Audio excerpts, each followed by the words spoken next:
Hello team, welcome to another ATP Geopolitics video with myself, Jonathan MS Pearce. And I've just noticed that my flag is somewhat off kilter.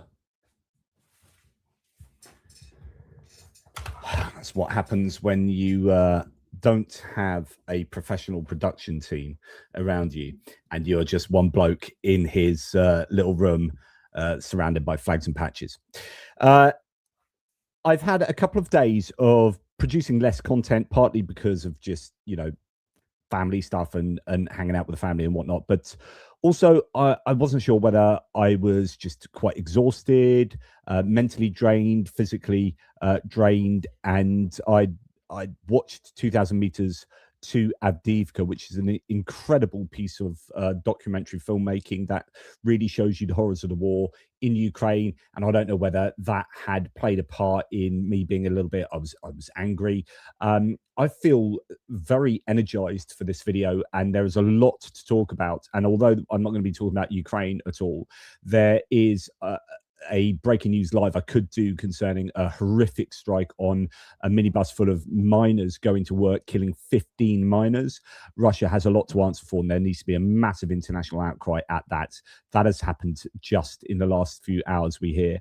But I'm not going to be talking about that. I'm going to be talking about American politics. I'm also excited to do a video that I was just working out in my head concerning British politics. It's a bit of an explainer on where all the parties are sitting and what's going towards the election in 2029. I know that's a long time away, but where the parties are positioning themselves and how you've got this squeezing of the establishment parties with the left-wing populism of the Green Party and the right-wing populism of Reform doing things there. And I think we can glean a lot from that kind of setup to understand maybe European politics. It's a little bit different in the United States because you have just a two-party political system. There is no plurality in American politics, and that's really a big problem for American politics. You have this binary choice of one or the other, and if one side sucks, it's so identitarian that you can't bring yourself to vote for the other side. So it's more likely you'll just stay at home and not vote. But that dynamic is very different, even though it's first past the post voting system as it is in the UK. In the UK, we've just managed to get to this point where there is a plurality of parties that are vying seriously for elections up and down the country, and so therefore it's a similar sort of system but looks very, very different. In the United States, it's the narrowest form of democracy, first past the post voting system together with the electoral college system and just a two-party system means that the choices for the voter are very, very poor. It's the poorest it can be with it still being a democracy in the United States. But things are changing at the moment in terms, well, not in terms of the mechanics of the voting system in the United States, but in terms of who people are voting for. So we're going to start this video today looking at some of the broader news aspects, looking at some elections that just taken place, maybe a tiny bit of polling to suggest, things. If you were a Republican strategist, if you're a Trump strategist, you'd be super, super worried at the moment. There's a lot of indicators that things are going south, not in a good way. And then we're going to look at the Epstein files, and then we're going to look at what's going on with ICE, Minnesota, and a bunch of other things. And hopefully I'll thread this all together in some kind of coherent narrative. But you know me, that's what I attempt to do. Whether I succeed in doing that, I just don't know.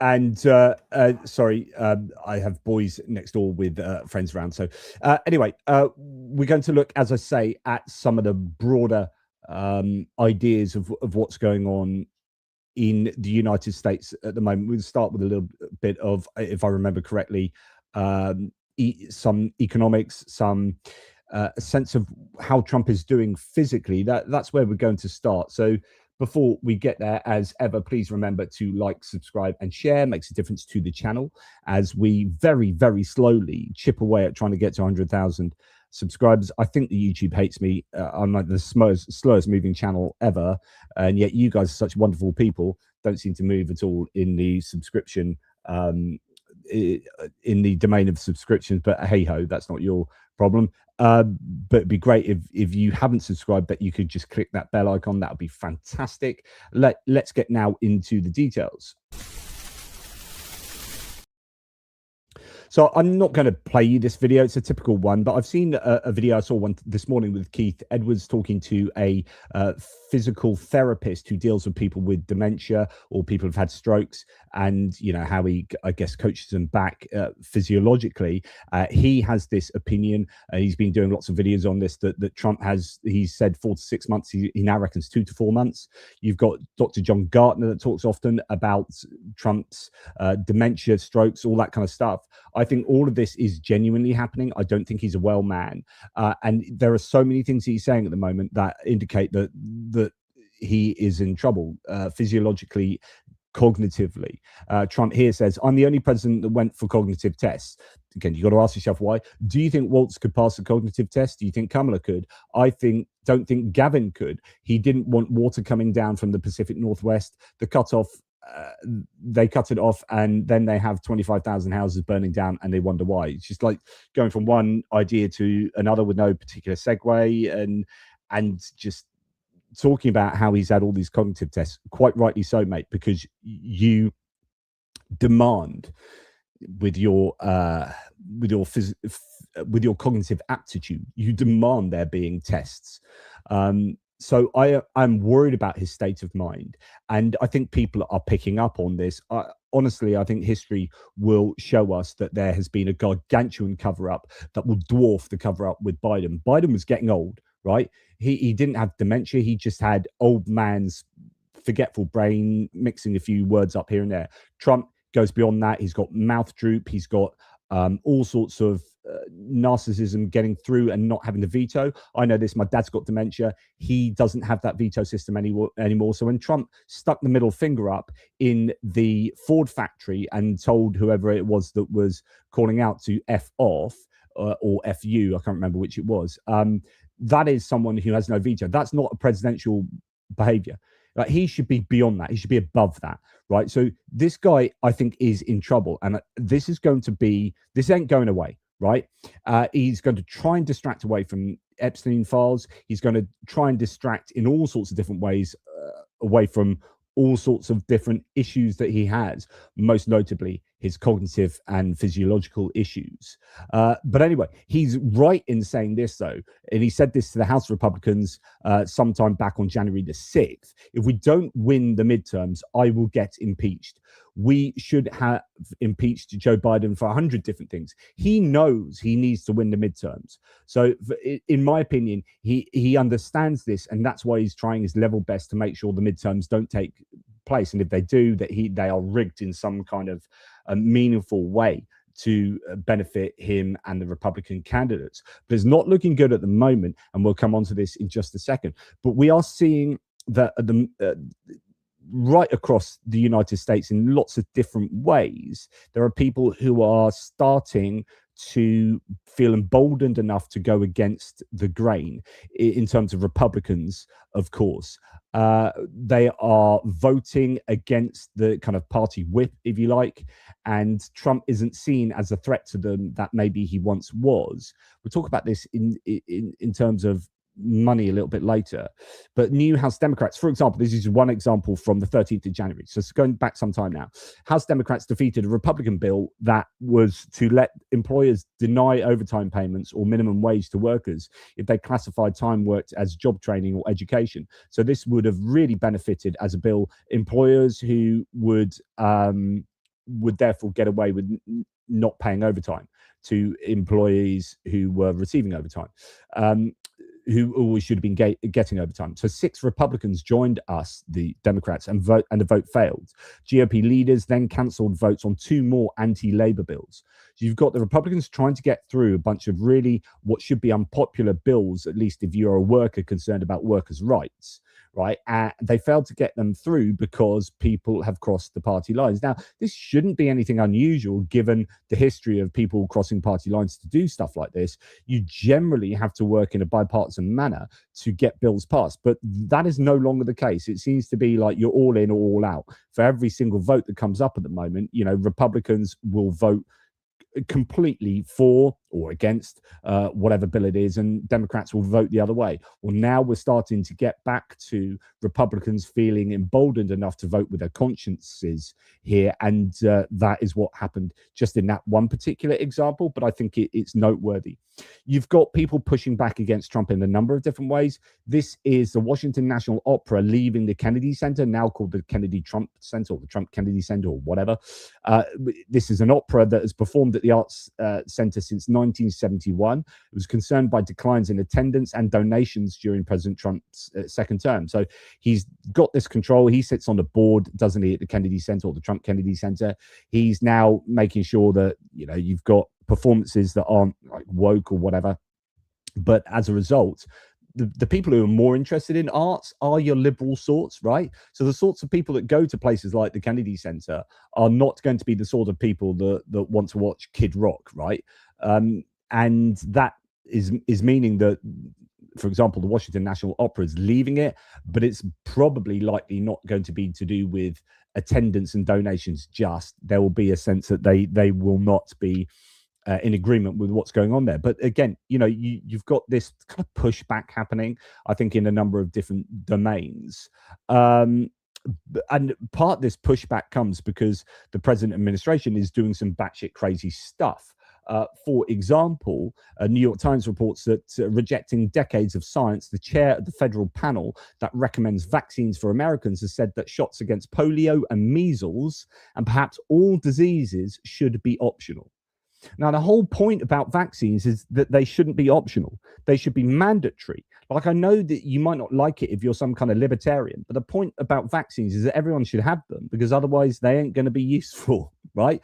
You're completely going against the idea of having these vaccines and that kind of herd immunity that you need with everyone having the vaccines. So, or that will come about from everyone having the vaccines. Now, this is just another example of the craziness of the Trump regime, that you have people right at the top of the agenda in particular domains that have conspiracy theorist kind of views that are anti-evidential or anti-empiricist, anti-science, and that is not cool, especially when you're playing fast and loose with people's health and lives, right?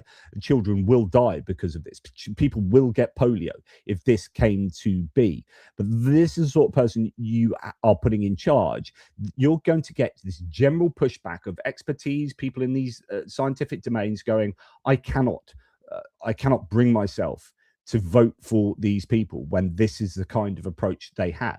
And so I think you're just going to see across all of these different domains, people coming to a realization that it's not to the benefit of me, my family, society, my local neighborhood, my community, my peeps, or the country that we continue voting these Trumpian people in who are anathema to, in this case, science.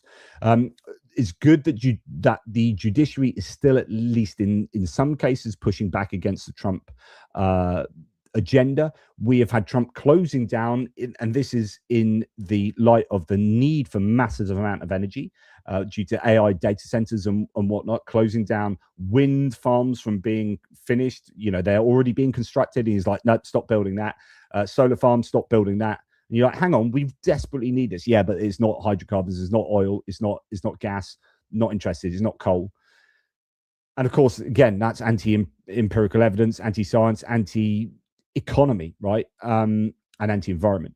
The US judge has allowed a third offshore wind project to resume construction as the industry challenges Trump. So hopefully courts are coming out to stand against Trump. Right, just again, you know, it's really difficult for Trump and the Republican Party to maintain this idea that you should vote for them if none of the data supports voting for them, if they're not able to show success. Now, they can show success with regard to the border. They kind of closed the border down. But then when it comes to even enforcing immigration policies, they're underwater politically there with the polls because of what they're doing with ICE so officiously. So, you know, not using the rules and laws and norms. And they're deeply unpopular on pretty much everything.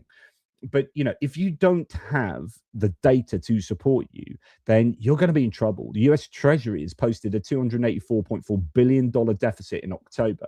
That's the worst opening month to any fiscal year in history. The worst opening month to any fiscal year in history, right? And here's a guy that's supposed to be championing saving money through implementing Doge with his best mate Elon Musk. Failed completely. They've ended up spending more. The deficit is going up and not down. It's going in the wrong direction. Like, how can you sell your successes when Elon Musk came in and said, I'm going to save $2 trillion. Then it was $1 trillion. Then it was 500 million. Then it's 250 million. Then he came up and said, well, I looked down the back of the sofa and I found $2.56. You're like, that's what I saved. That's a failure. And then the deficit goes up. So the debt ceiling goes up due to the big, beautiful bill. So they've pushed up the amount of debt the country can have. Then they are pushing up that debt. And then that deficit is growing and growing to record levels of deficit. 10% of US earners now reflect a record 49% of all consumer spending. So you get this polarization. I keep talking about the jobless boom, where you're saying, hey, the stock market's doing really well, so people are making money, we're producing stuff, yeah, but fewer and fewer, or less and less of that GDP, the amount of produce and amount of money you're making as a country, is going to the workers. So I talked about this previously. Like, we've got the lowest percentage of money that goes back to the workers in wages and bonuses, etc., etc. So where is all that money going? What's being concentrated at the top? And this is what you're going to see, and you'll see this in the UK. The rise of the British Green Party in the UK is on account of, I was just reading an article, but an interview with Zach Polanski in the Byline Times, where he's like, the biggest thing going on at the moment politically is the 99% versus the 1%, that the 99% of the people are not being looked after by the 1% of the people who are making all the money, and therefore, shaping politics. And that's what's going on here, which is that the top 10% of earners now reflect 49% of all consumer spending.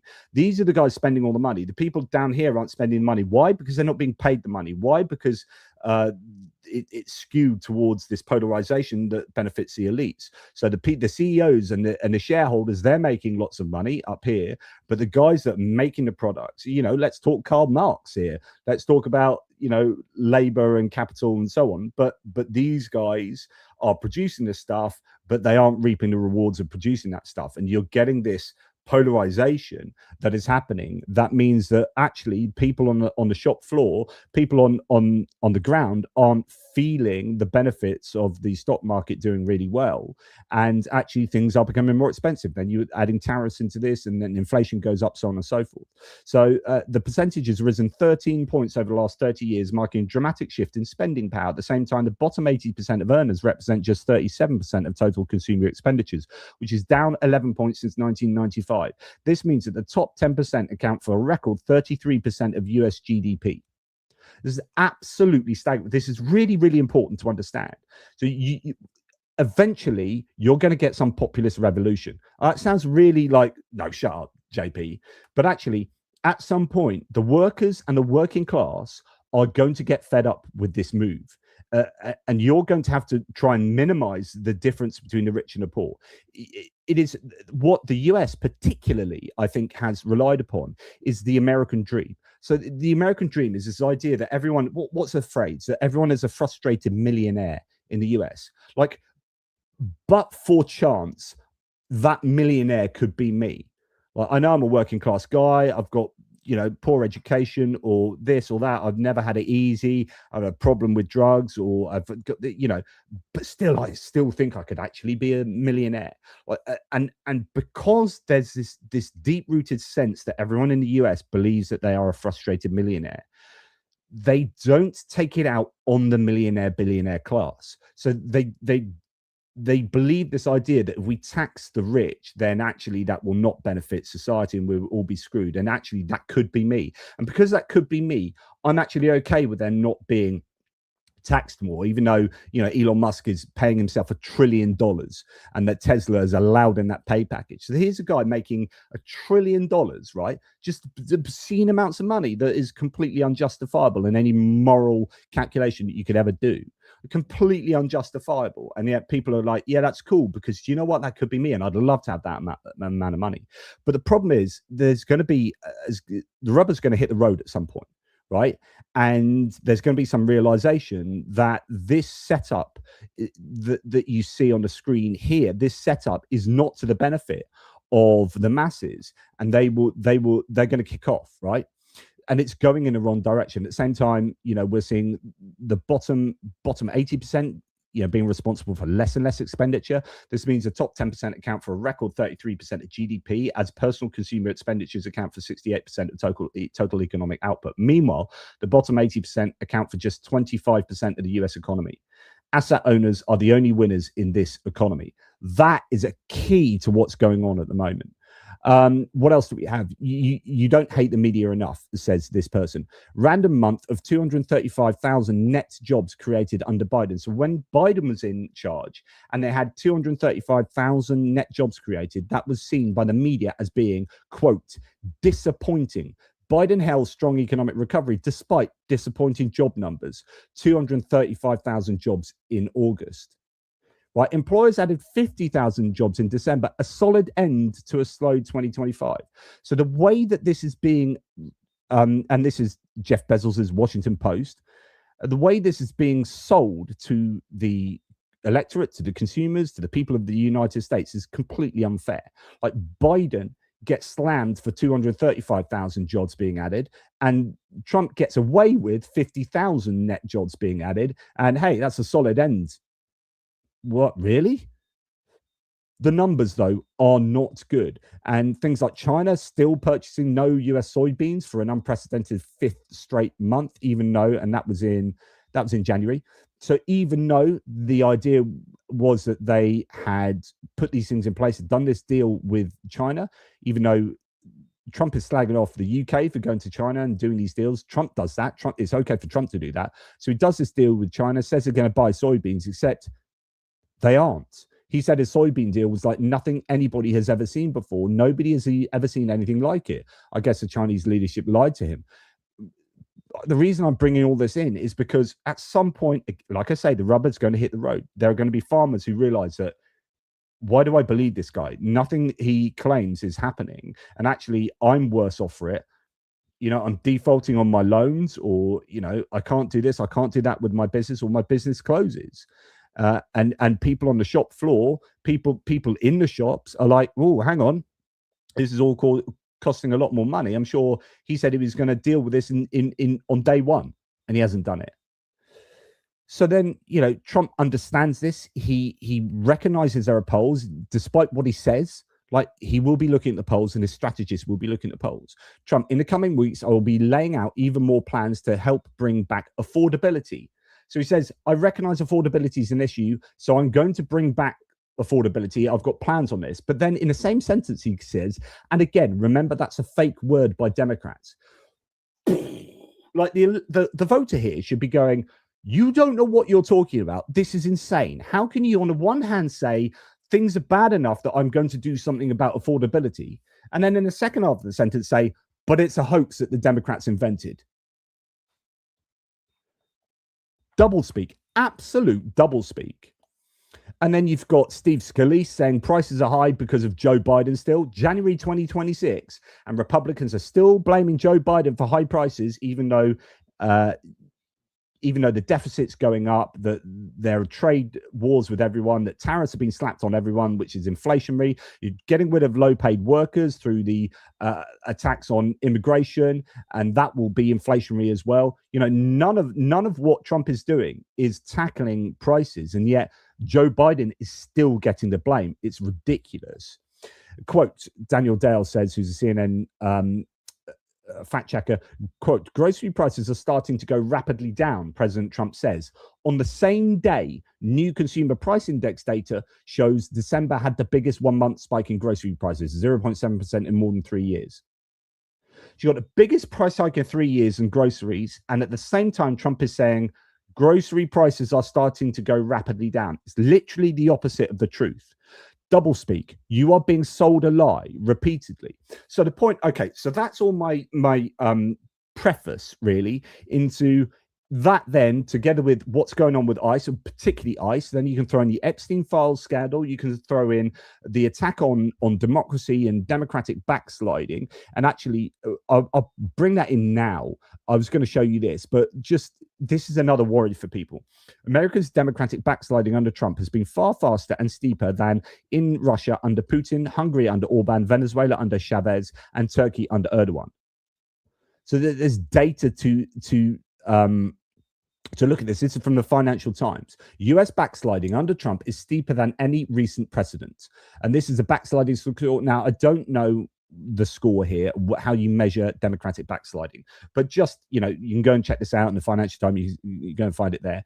But Donald Trump's second term it has been incredibly precipitous in its drop.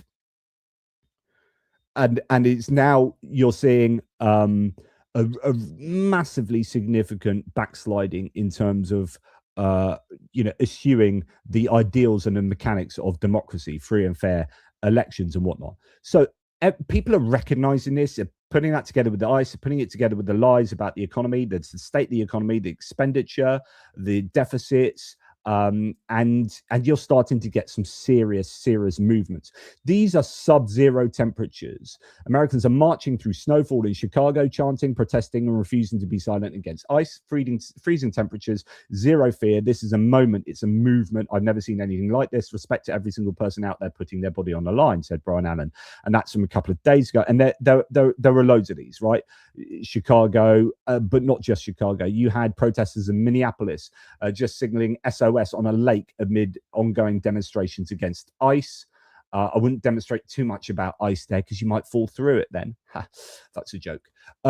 Tens of thousands in Tucson, Arizona joined the nationwide shutdown to demand ICE out of Arizona. Organizers say this is the largest protest in recent memory. That's in Arizona. Very different weather there, that's for sure. And then you've got absolutely insane views here coming from where is this? Was this? Oh, I can't remember where this is. Anyway, absolutely insane. That brown strip in the middle, that's a brown strip there. You can see in the middle of the footage there is a 30-foot wide, 100-foot long copy of the US Constitution stretched across the ground. Peaceful protest, First Amendment, literally standing on the document they're trying to erase. And just that's a huge number of people there. Yeah, if you guys know where that was, I can't remember where that one particularly was. But the point is, you're getting a lot of public dissent here. Now, of course, you get people like Tim Burchett, who's a Republican is he representative from Tennessee, saying the anti-ICE protesters are paid. People in Minnesota are really happy ICE are there. The protesters are liberal media, Nazis, anarchists, communists, people who hate the flag, God, veterans, capitalism, and democracy, wokeutopia. You just like this idea that, as Mehdi Hassan says, we live in an idiocracy here, where you have this denial that people could at all be unhappy with what's going on vis-a-vis ICE and the country in general, and that these protesters, where people are properly protesting, that people are coming out en masse, is just, these are paid agitators. Who's paying them? That's ridiculous, just absolutely ridiculous, and it's just burying your head in the sand. But I'm sure behind the scenes people are worried, because it's if these are paid agitators, then how do you explain the following elections that have just taken place? Okay, so just Lada Gaga, Minnesota's amazing, so proud of these brave Americans. And actually talk about Bruce Springsteen. Bruce Springsteen brought out this song, Streets of Minnesota, obviously very like Streets of Philadelphia, but for the song he made for the film all the way back with Tom Hanks, I believe. He made this song, Streets of Philadelphia. He's been slagged off by Trump for doing so, Streets of Minnesota. And it's a very evocative song. It's overtly, massively political. It's an anti-ICE song, and it's top of the iTunes charts in like 21 different countries. People have an appetite for being anti-Trumpian at the moment. Right. So Democrats. So first election I'm going to look at is a special election in Minnesota. Right. That happened the other night. This is January the 28th. Right. So 3 or 4 days ago, Democrats won Minnesota, but the numbers here are absolutely freaking mental. Yeah. This is Assad level numbers, as in you would only ever expect these numbers if you were a dictatorship in a country where you didn't care for democracy and you just made the numbers up. That's how crazy these numbers are. So Democrats won Minnesota HD 64A by 91% in tonight's special election, marking the largest margin in a state legislative special since 2017. This race unfolded amid heightened attention in the area following the recent fatal shooting in the Minneapolis area by an ICE agent. Okay, so you're going to expect them to win, but by these margins, you got 95.3% of the votes went to Meg Lugar Nikolai. Dan Walsh for the Republicans got 4.4%. The Democrat here won. Okay, you're not going to have a huge turnout. This is just a small special election. But the Democrat got 95.3% of the vote, higher than Assad's 95.2% win in 2021. The Dem literally outperformed Assad margins. Now, this was also a huge swing. So I think this was like was it a 20-point over performance? Something like that. So you got a huge swing further towards the Democrats. It was expected to be a Democrat win, but it's just the sheer margins are crazy. Then you've just, over the last 24 hours, you've had 2 elections in Texas, right? Political earthquake, this source says, in Tarrant County in Texas, the biggest red county in the country. Okay, this is a big red county, as in Republican. Democrat Taylor Remet beats Republican Leigh Wambsgans, who is a real MAGA. Was sponsored by, no, what's the word? Not condoned. I forget the word. Anyway, Trump advocated for her and suggested everyone vote for her, and she got beat in the state Senate race in a district that Trump carried in 2024 by 17 points. Right, district hasn't voted Democrats in half a century. This is significant. This is Texas. And people are getting excited in Texas who are Democrats, thinking, "Oh my goodness, actually we could win Texas." Democrats didn't just see a 30%. So this was Taylor Remet won also by a handy margin, right? So it ended up, was it by 14 points or something? Anyway, it ended up being a 30-point swing. Democrats didn't just see a 30-point shift in Texas and flip a state Senate seat red to blue. They did it while being outspent 20-1. So Republicans were expecting to win this. Democrats probably, I guess, weren't expecting to win it, maybe hoping. But as a result, they didn't pile a load of money into this. And yet the Republicans lost this by quite a margin, and they outspent the Democrats 20-1. This will send shockwaves through the Republican Party, because if this is repeated across the country, you've got a problem if you're a Republican. To put this upset in Tarrant County in perspective, if Democrats outperform statewide in November, as in across all of Texas, the way that Taylor Remet did tonight, the GOP's gerrymander, so where they are moving district lines to try and get them more votes. You've had this gerrymandering war going on between Texas and California. In fact, even though the Republicans started this gerrymander war thinking they would win in total, it looks like the Democrats in total are going to benefit from the gerrymandering now. It's all backfired anyway for the Republicans. But in Texas, where they are set to gain, it would actually backfire, and Democrats would net 3 House seats in Texas. So that is crazy. Then you've had a Texas special election for a congressional seat here for the House of Representatives. A slim majority, remember, that Mike Johnson has in the House of Representatives. They've just lost another seat. Now, this is in Houston, in an area that was pro-Democrat anyway. It's likely to go Democrats in a very kind of Democrat area of Texas. But the Governor Greg Abbott in Texas, who's a staunch Republican, right, had been delaying this. I think he had said, well, there needs to be 6 months. So basically, the previous person died back in way ages ago in 2025, and said, right, there's got to be 6 months before then and your primaries before you can even start vote. Like, so they've been playing games, the Republicans here, just because they didn't want a Democrat to be able to vote in Congress. I mean, goodness me, this kind of stuff should be illegal. Like Greg Abbott here, honestly, is terrible.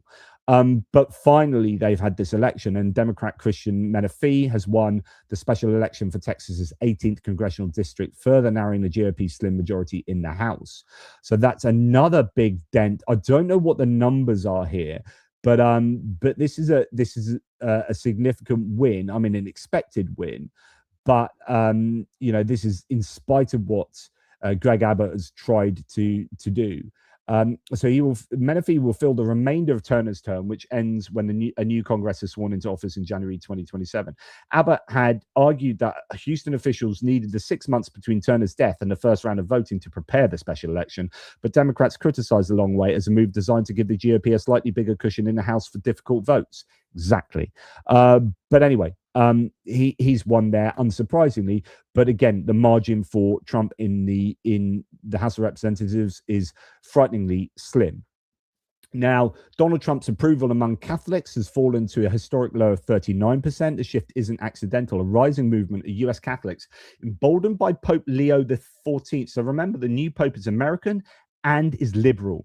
So it's turning against MAGA politics. With over 20,000 members in just half a year, we are now the fastest growing Catholic community in the United States, and we're just getting started. Obviously, this is some kind of Democrat Catholic here. So essentially, the point is that there are lots of different demographics that show. I mean, we can look at blacks, Hispanics, even whites, just right across the board. Trump is in trouble with all of these demographics, or at least most of them. And you need them in order to have a chance of winning in the midterms. So the question is, what's Trump going to do to stop the midterms from happening then? That's a worry. But as another indicator, this is a canary in a coal mine, has just killed over and died outright. Because Sean Ryan, who's one of the biggest podcasters, you talk about Joe Rogan and Sean Ryan are your two biggest podcasters. Neither of them are outright political podcasters, but they are politics adjacent, right? So Sean Ryan's your veteran, does this army, like military podcast that is fairly overtly political as well, rather like Joe Rogan. Often has on political guests and then will just side with people. He's been pro-Trump, Joe Rogan, recently. Joe Rogan has come out against ICE. So if you're losing Joe Rogan, you should be worried if you're the Republicans. If you've lost Sean Ryan, game over. So Sean Ryan has said everything is and was a lie, all of it. Now, I think this is in the context of ICE, right? Says Karen Piper, Trump lost Sean Ryan, who has 1.2 million followers and a popular podcast. Not just popular, it's always top 10 podcasts, this guy. This is as important as Joe Rogan. And if you're losing Sean Ryan, then you're in a spot of bother. And at the same time, people are seeing who Trump is pardoning. This is the list of who he pardoned recently, and they're all pardoned offense, conspiracy to commit wire and mail fraud. So fraud, embezzling, conspiracy, aiding, abetting, making of false selective service registration certificates, conspiracy, federal program, bribery, fraud. So fraud, conspiracy, fraud, assault during armed bank robbery, use of firearms, possession of unregistered firearm, a conspiracy to commit fraud. Okay, so all the people that Trump has just pardoned, and at the same time, he's claiming that the Somalians in Minnesota are responsible for all this fraud. He doesn't give a damn about fraud. He doesn't care at all about fraud because he's just pardoned a whole bunch of people for fraud. I mean, please, somebody make this make sense. Make this make sense. Latest round of Trump pardons primarily centers on people convicted of fraud and also a guy who abetted creation of false selective service records in the Vietnam era. Again, the Netflix writer's room would throw this storyline out. The president's supporters obsess over fraud, fraud, fraud, and that's the one category of crime that he, at the same time as their complaints, keeps issuing pardons for. You can't make this stuff up.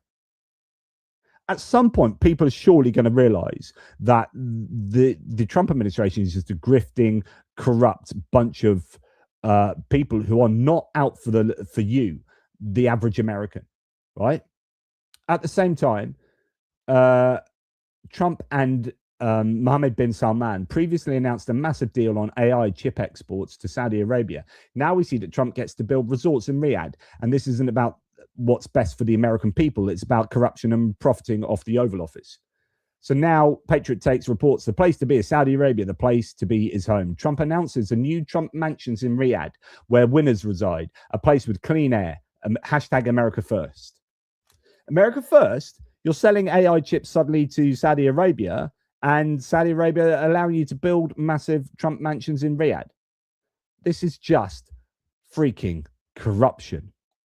And then I'm going to play you the audio here because I think this to me like screams at typical kind of Republican defense of what is going on at the moment. That just I really like the fact that Scott Jennings here on the CNN was put in his place by McGowan here. So let's listen to this interaction before we go into the Epstein file. They should follow the law, but let's not get our knickers in a twist here. Let's not get our knickers in a twist over child rape. Why are you talking like that? It's insane. Like, it's insane. The Epstein files is a multinational, multi-generational child and woman sex trafficking ring. So your attitude right now, you're sort of like, well, shucks, devil begun, is just horrifying to me. Every woman in the world that is watching this, why are you acting like you have no idea what's happening here? Scott, he asked me a question about following the law. And what I I'm said saying they should to you follow is the your law. attitude. Yes, and they're not following the law. They're 30 days late on following law, and they didn't explain why they redacted the first things in the first place, which they were also supposed to do. I know. Listen, you at this point, this is not. I have a strong opinion about it because it is a disgusting policy that they are doing this. They are hiding it. It is not the behavior of innocent people, and everything that is in these files it could bring an entire house down. And if it has to, it has to. If it brings down Democrats, bring them down. If it brings down Republicans, bring them down. If it brings down princes, world leaders, Hollywood people, bring them down. But what it feels like right now is that there's a giant cabal of people that do not have to listen to the law, do not have to oppose the law, and they were supposed to do something, then they didn't do something, and now they're trying to have a new law that says we don't even have to do it. What's really... I absolutely love that because she's like, well, don't speak to me about getting your knickers in a twist. Like, as if like you can just dismiss the whole Epstein scandal and not adhering to the rule of law. If you kick off about that, you're just getting your knickers in a twist. Absolutely unacceptable. So yeah, I'm totally with Lee McGowan on that one. I think it was a really well crafted response there and off the cuff. So now we're going to move on to the Epstein scandal situation, and I'm gonna start us off with. And by the way, thank you all for being here. Really appreciate that. I'm going to get to. In fact, let's just pop in and say hello. I'm on my own, so I don't have anyone sort of curating questions and answers. Papa Dutch says politics are different in the United States. Oh yeah, they are more different than I've ever seen in my whole life here in the States. Yeah, things are crazy right now. And in the USA, Congress announces class action impeachment proceedings against the entire cabinet. So I'm not sure about that. Proportional representation would benefit the UK, says Steve. Thank you very much, Papa Dutch, by the way. Proportional representation would benefit the UK. It's more democratic, serves well in Norway. I think I agree with you. I campaigned for proportional representation in 2010 when we had a referendum on it. I can tell you a story about that, but essentially, yeah, I used to go door to door campaigning for that. And yeah, we'll go on to the rest of your comments and super chats in a wee while. Thanks, Kevin Forst. Really, really appreciate that. Geopolitics membership, ATP Geopolitics memberships, legend. Papa Dutch, I'm still shocked that the average intelligence of all voters in America resulted in Trump 2.0. Yeah, you and me both. Right, so, and now onto the Epstein files. And I think this is probably the best readout I've heard. I don't know who it's by, but some random has just been reposted here, and I think this is spot on. As Joshua Eccles says, someone asked why the DOJ released some Epstein files that mentioned Trump rather than continuing to cover up all of them. I think this reply is plausible. I think this is absolutely spot on. Now, what are we talking about? Of course, we're talking about the release of a couple of million Epstein files, but now we understand there's even more that haven't been released.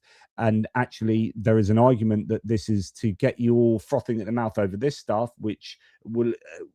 essentially, they've released a lot of stuff that seemed to be terrible for Trump, but Trump is accused of doing a bunch of things, and the source of these accusations are tip phone lines. So anyone can phone in, and as a result, you can phone in and leave these tips because it's close to an election and it might get a bit of traction. And therefore, now in 2026, the Republicans and the Trump team can more easily dismiss these really quite horrific claims, some of them, as just, well, it's just a telephone tip line. So, they weren't even investigated oftentimes, and so on and so forth. So I think there's this idea that Trump is hoping to be able to dismiss some of the worst claims here. And in fact, Bill Gates comes out particularly badly, and others. Prince Andrew, he's in trouble.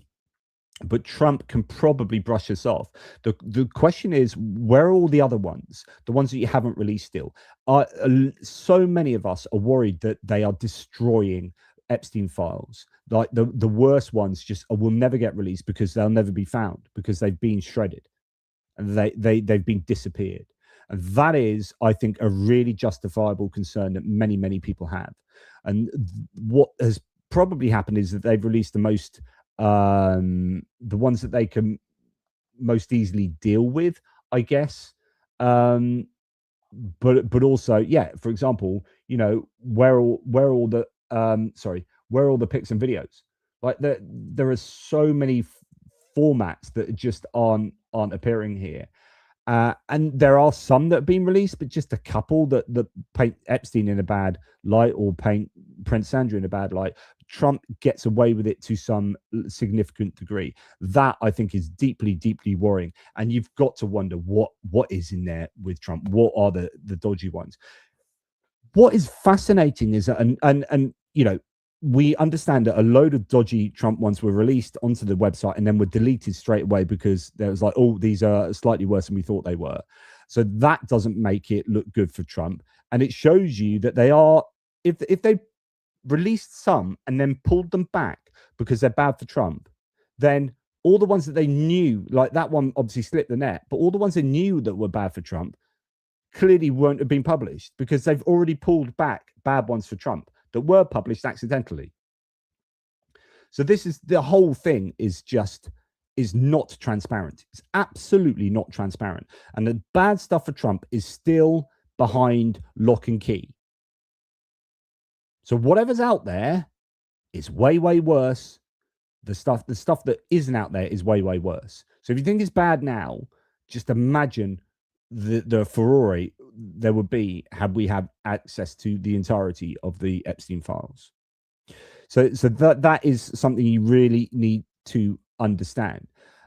Anyway, get back to this analysis here. So, yeah, and the DOJ broke the law. By the way, what they did in releasing these late, they broke the law. It is that simple. The DOJ has broken the law and they've been told to release all of the files unredacted by a certain date.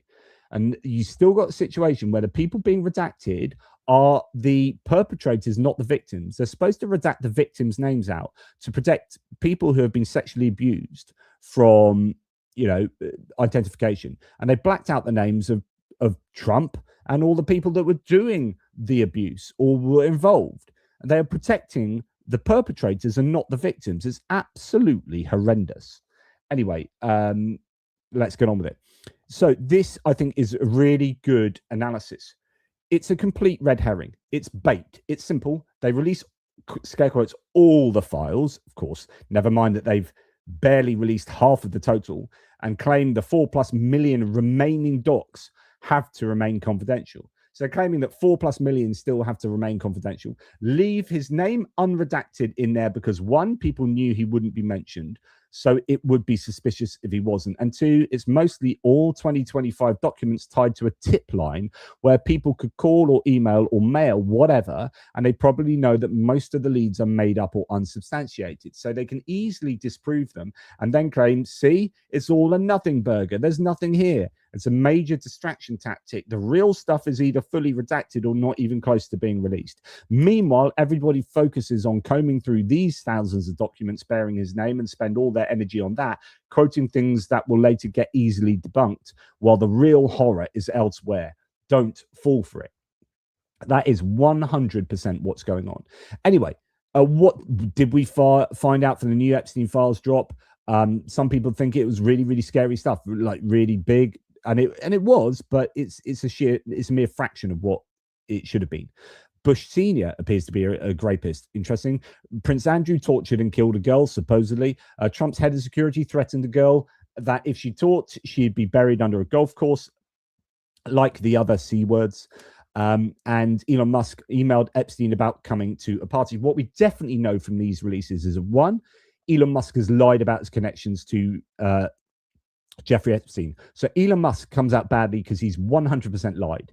And Howard Lutnick, the Commerce Secretary, has 100% lied. He lived in the house next to Epstein and claimed that once he had this meeting with Epstein with his wife that was really uncomfortable. He said this in an interview that he never met with him again. And yet we've got emails of him asking what island he was going to be on because they want to meet up, blah, blah, blah. So it's just like, Lutnick has lied, Musk has lied. I mean, that's a very minimum of what we can learn from this.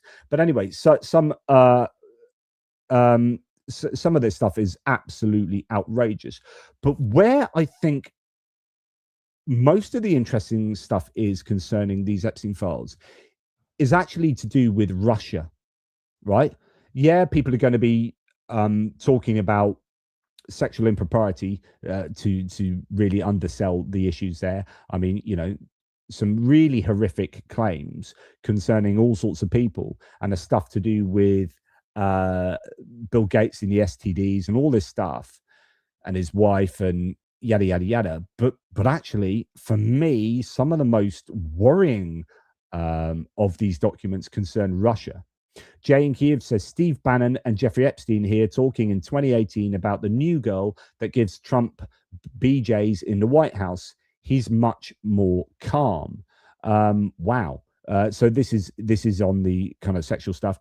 Bannon and Epstein text exchange. They mentioned Trump's new assistant, Madeleine Westerhout, as a new friend of Trump. Bannon calls her a grundoon, one of his favorite pejoratives. Epstein refers to her as knee pads, and she is doing God's work. Epstein then writes, he's much more calm, but the sight of him in the residence in his undies is hard to fathom. I'll give you details when I see you. Okay, so don't quite know what to make of all that. But now let's really get into the long weeds of what's going on with Russia and people like Peter Thiel. So Peter Thiel, who previously said, I only associated with Epstein for tax advice, is that he's now seen to be a liar. Vance's benefactor, Peter Thiel, Epstein, the Russian ambassador, Vitaly Churkin, having an important lunch 1 month before the 2016 election, right before the Podesta emails were released by WikiLeaks. So the idea that the Russians had a lot to do with the WikiLeaks leaks of Democrat emails, DNC and all that stuff, when Trump asked Russia to release the emails and whatnot, asking for a foreign entity, for a foreign nation to interfere in the American elections. But this guy says, it's probably nothing. Oh boy, 1 month before the 2016 election, Epstein's assistant puts his girlfriend, Karina Shuliak, in charge of an important lunch between Epstein, Peter Thiel, and Vitaly Churkin, former Russian ambassador and close confidant of Vladimir Putin. Thiel had recently bucked all of Silicon Valley by endorsing Trump in the RNC in a headline speech. 1 day later, Epstein emails Thiel to a link to John Podesta's hacked emails on WikiLeaks. This appears to be an email that led to the Churkin-Thiel-Epstein lunch being scheduled, which isn't as relevant as the way Epstein pitches meeting Churkin to Thiel, quote, Russian ambassador most involved, he and Ambassador Sergey Lavrov control. what exactly? So much dodgy stuff to do with Russia.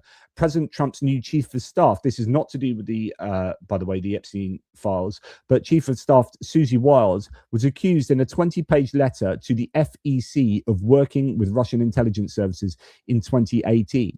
So just bear in mind, you've also got Paul Manafort, who was pardoned by Trump for his involvement in the Russia influence in the 2016 election.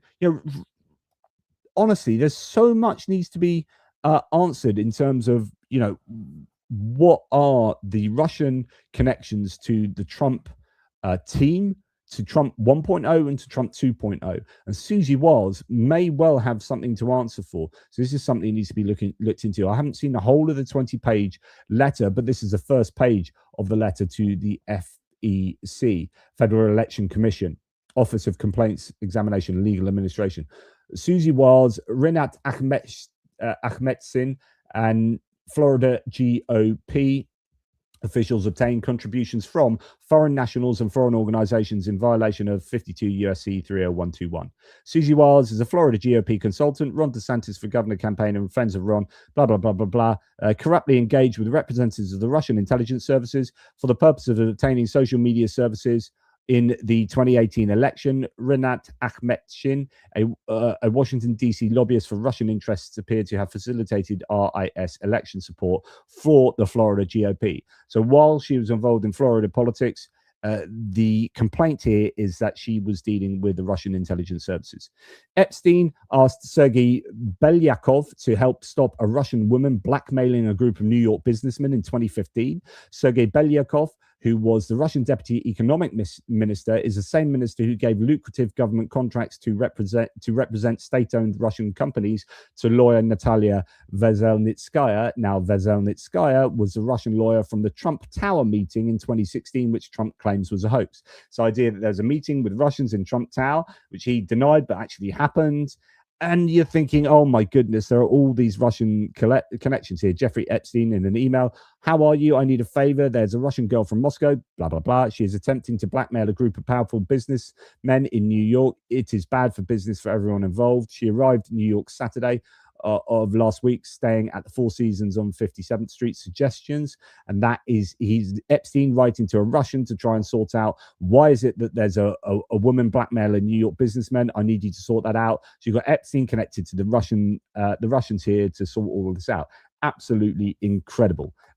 Or as Craig Cochrane here says, democracy has left the building. Yes.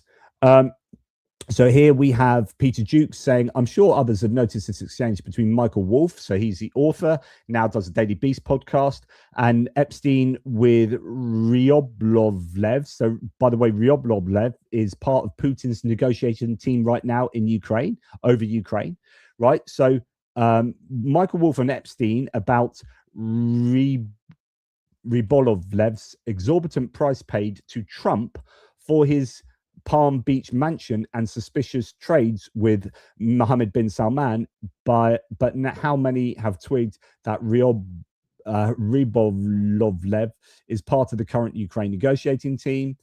So you've got all of these connections. Michael Wolff with Jeffrey Epstein. Is it a coincidence that the Russian that bought the house at Palm Beach and knows all is the same guy that sold a painting last year to Mohammed bin Salman for $450 million? That was worth only $1.5 million. Like this should be front page news on every single bloody newspaper in America, right?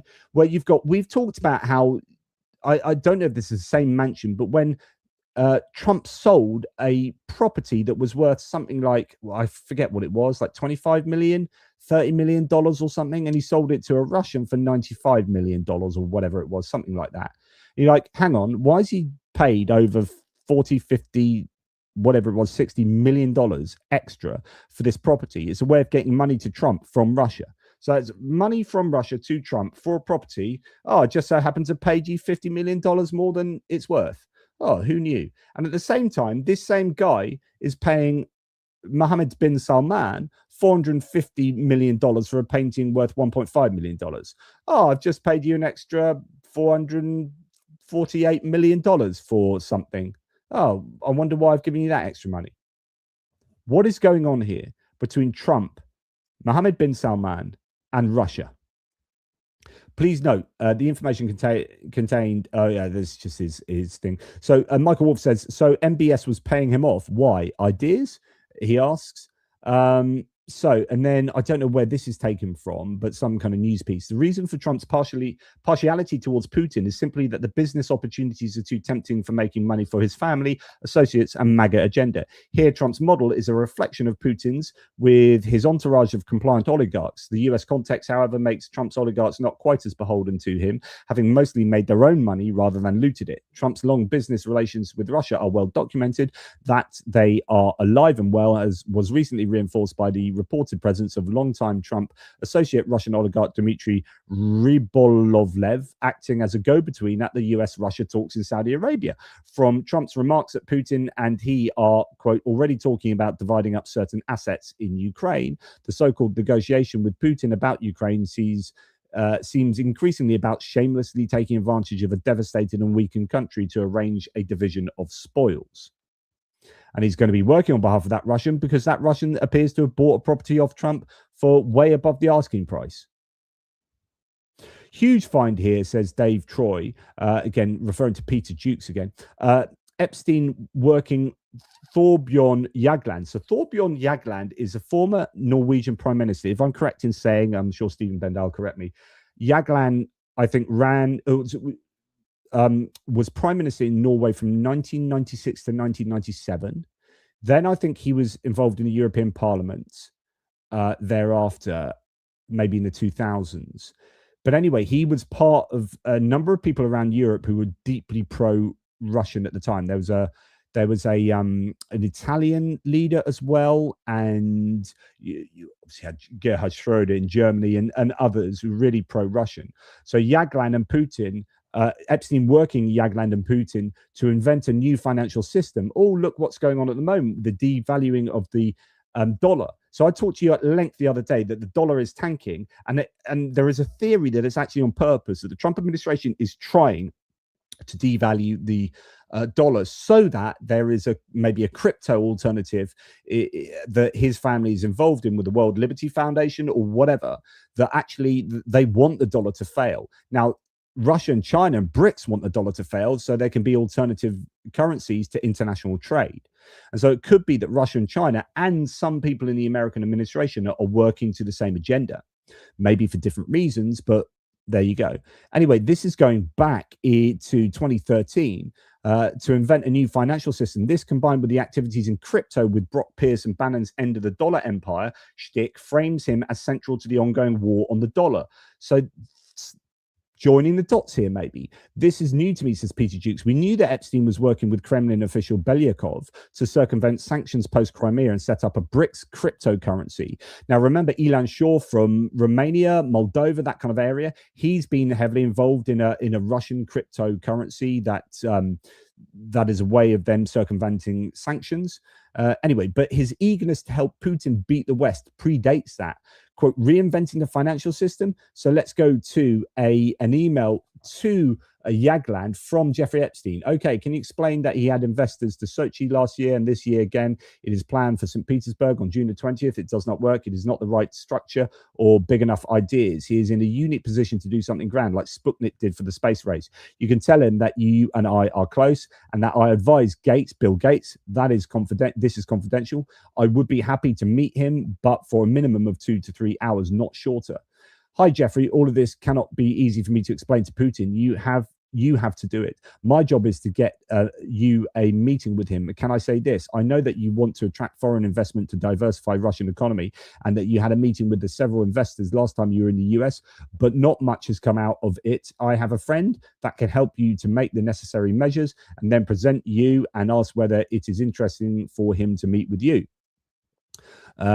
Jeffrey Epstein when Sputnik was announced, the West was caught flat-footed. The same can now happen with Russia taking the lead in finance. Instead of competing with the West for nanotech, copying Silicon Valley, looking for startups, playing catch-up to Microsoft, Apple, Google, and the like, Russia can get out in front and leapfrog the global community by reinventing the financial system of the 21st century. Since banks were invented in the 1600s in Venice, little has changed. And though technology has enabled a new speed paradigm, fundamentally, it is still the same. As you and I helped craft the derivative markets in the States in the 70s, that was a prelude to a much more advanced disruptive securitization scheme that is now made possible by technology. Russia is unique in its capability to execute on a grand vision, a new form of money on a worldwide basis. It is much larger than any single project envisaged by any government, and at its core, not really that difficult to bring to fruition. Okay, once you start understanding this, like this has been discussed between Norwegians and Epstein and the Russians, right? That maybe a crypto alternative to the dollar, then you start to understand why crypto, dollar, and commodities have been going up and down crazy recently. Could there be an agenda within the Trump administration? So anyway, I just think this is all, oops, sorry, I didn't mean to do that, all absolutely fascinating. Right, and not in a good way. So Jake Tapper saying the DOJ has since killed this link. This is what was there. So lots of people showing up these. We're going back to now Trump. Trump being accused of doing all sorts of horrific things, sexually speaking. Here, a Congresswoman, Yasmin Ansari, says Donald Trump is accused of horrific child sex abuse. That's a fact. It's in the Epstein files, and Pam Bondi took them down moments after posting them. This egregious and disturbing White House cover-up continues. I mean, this is a cover-up. So the fact that they put this out and then took them back is a cover-up. They are covering. They're not protecting the victims here. They're protecting the perpetrators, or at least the claimed perpetrators. Right, and I'm not going to go through all of the different accusations being made here. You can go and see them for yourselves. They are pretty horrific, but some of them seem to key into other accusations that have previously been made. And there does seem to be more to these than just frivolous tips left on a tip line.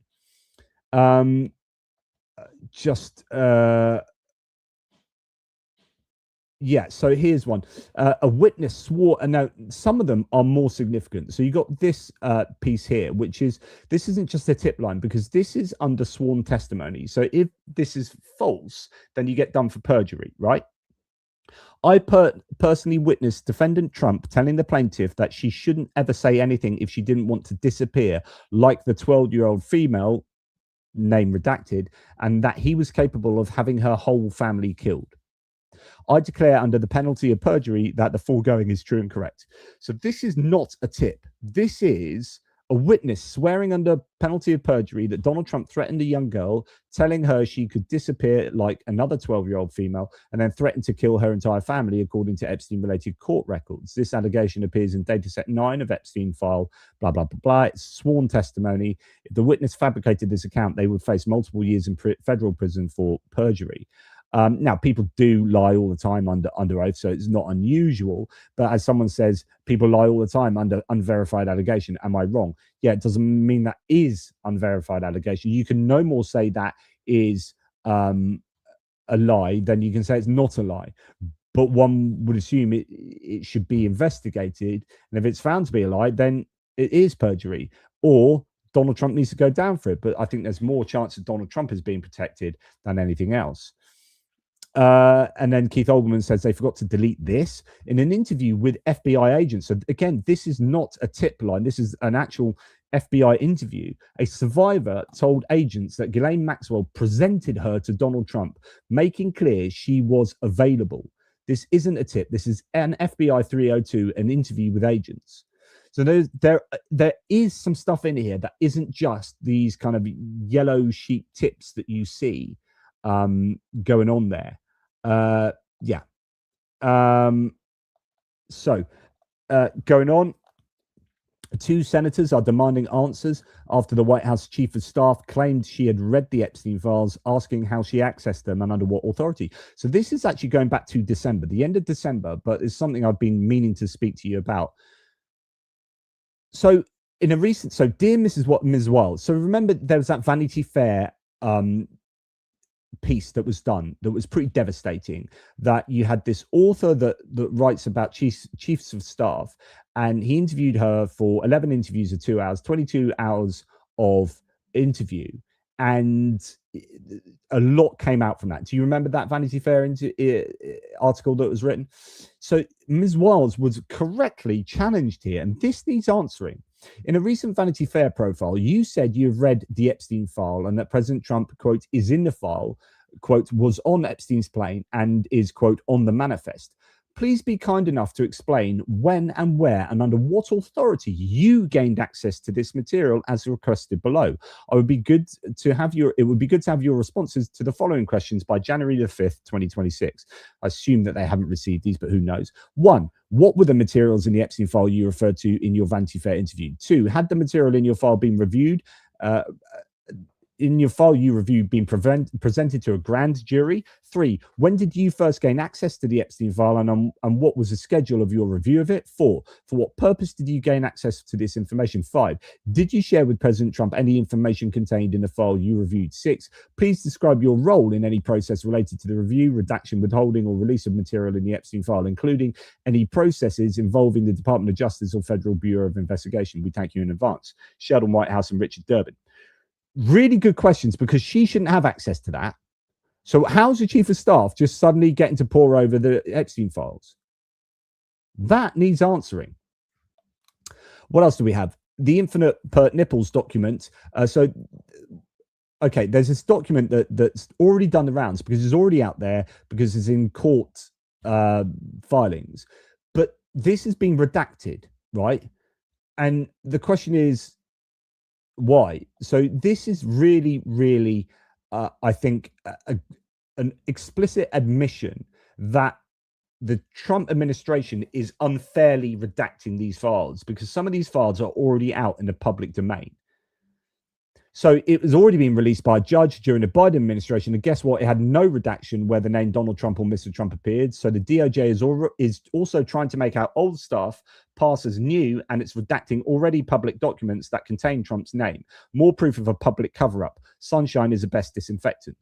Absolutely correct. So here we have these two excerpts that from court filings, where one is redacted and being sold as the Epstein files, whereas actually no, it's already been in publicly released court documentation, and Trump's name's not redacted. So, like, why are you redacting? Who are you protecting here?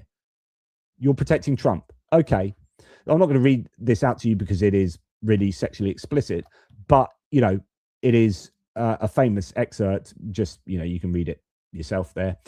What else do we have? Wow, says Liam Neeson, as this is a Trump critical source online. Trump put surveillance on a reporter who broke the Epstein story. So Julie Brown releases this from the Epstein files. He's like, does somebody at the DOJ want to tell me why my American Airlines booking information and flights in July 2019 are part of the Epstein files attached to a grand jury subpoena? As a flight itinerary includes my maiden name, and I did book this flight, why was the DOJ monitoring me?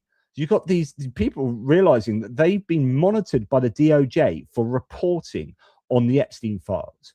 This is how deep it goes and how much of a cover-up there is. I mean, they're working on monitoring people who are reporting on the Epstein scandal. And then back from the previous release that was already like completely unacceptable. This is December the 22nd. Reporters, some of the victims were protesting that too many of the Epstein files were redacted. It was asked to Trump. Trump says, I know there are a lot of people that are angry about all of the pictures of other people. I think it's terrible. So he thinks it's terrible. He thought it was terrible back then that all these pictures were being released. It's like, no, you signed that they should be released. Why are you angry about these pictures of other people being released? Anyway, I'm not going to go on any more about the Epstein files other than, you know, it's about what hasn't been released, but also what has been released is thoroughly problematic, not least from the kind of Russian point of view. Anyway, sorry, I've got so much content to go through, so I am kind of racing through all this. I hope you're still with me. Thank you very much for being here. Let's just do a couple more super chats and whatnot, comments from you guys before we go now into ICE. Ignis of the Flame says the American dream because you have to be asleep to believe it. George Carlin, the late great George Carlin. Good stuff from him. Thank you, Ignis. Papa Dutch, I saw a report that Black Panthers are mobilizing against ICE. This could escalate badly. I saw that ages ago. There was a picture of a bunch of them with assault rifles and whatnot and guns. I don't know how true it is. I don't know how meaningful it is. But do you know what? If ever there's a time for the Second Amendment, it's probably now. But the Second Amendment advocates seem to be rather quiet. Julian Rossiter, thank you for your support, mate. To quote the marvelous Manic Street Preachers, excellent. What is my favorite Manic's song? So I do love Australia, actually, by them. That's a great song. Probably Motorcycle Emptiness, one of their really early ones. I've never seen the Manics. I've seen loads of bands. I used to spend my life going to see bands, and I don't know how I've missed the Manics. I have seen them perform one of my favorite songs by the Cult, She Sells Sanctuary. They do a really good Cult cover in their concerts often, the Manics. But anyway, to quote the marvelous Manic Street Preachers, if you tolerate, yes, and I like this song, and I like if you tolerate this, then your children will be next, will be next, will be next.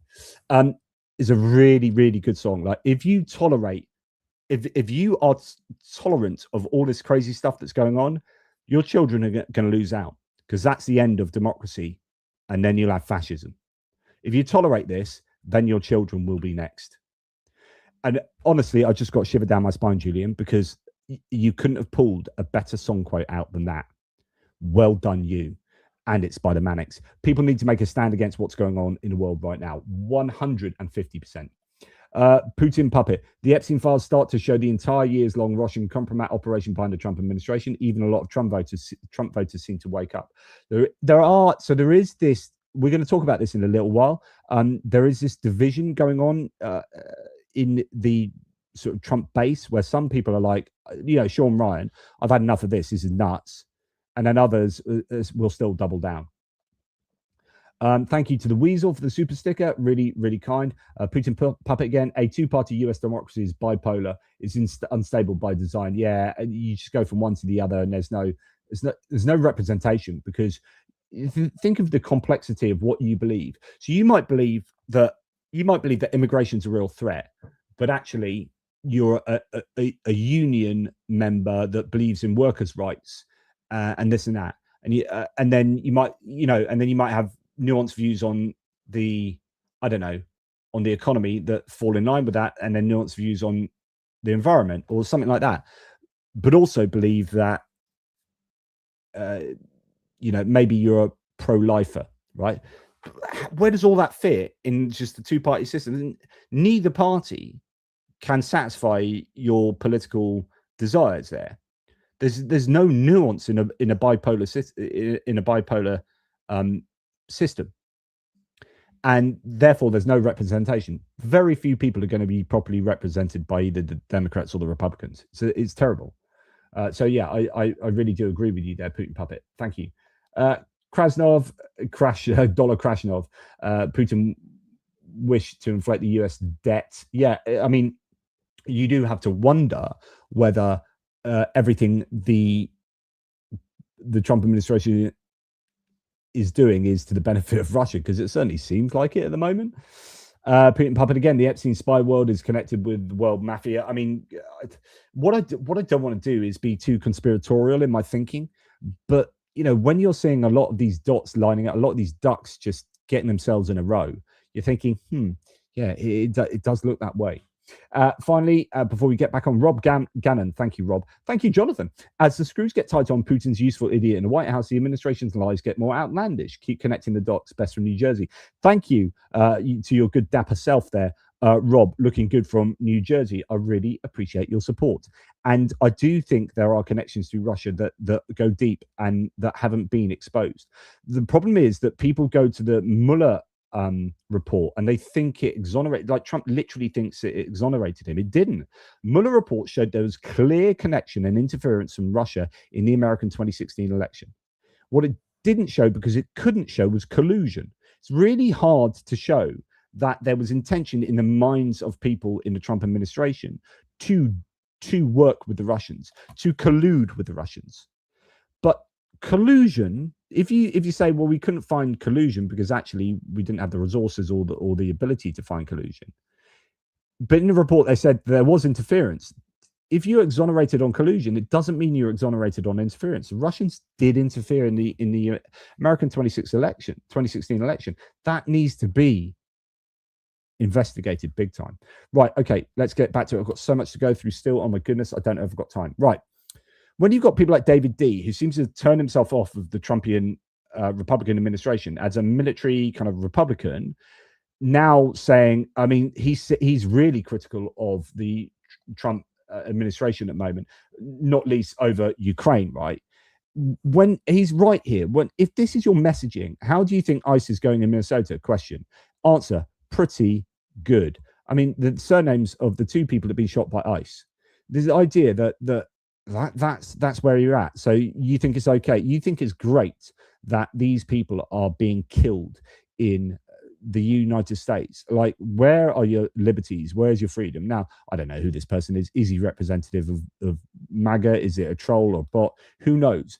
But there seems to be this division in the MAGA sphere where some people are recognizing that this is too much, and other people are just naturally, as you'd expect, doubling down. Here's someone that's gone the former way rather than the latter. MAGA is turning on Donald Trump. The movement is falling apart as we speak. I don't know. I would go that far. But here's Eric Sprackland saying, "I've never been more embarrassed to have been a Trump supporter for the last 10 years than I am right now. I lost countless friends and alienated myself socially in the process. Politics has ruled everything around me. I thought he was different. I really did. I was wrong." Okay, that's a recent opinion. I can't tell if that's genuine or what, but you are saying a number of opinions that are very much like that, which is, okay, there's a tipping point now, and my cognitive dissonance reduction techniques aren't enough to cope with two people being shot in ways that I think are egregious and Trump lying to me on a daily basis. It's just too much. It's just, I've been lied to. And, it goes back to Sean Ryan. Everything is a lie. And here you've got Trump attacking the Second Amendment. I'm not going to play this to you, but I'll read it. With that being said, Trump says, you can't have guns.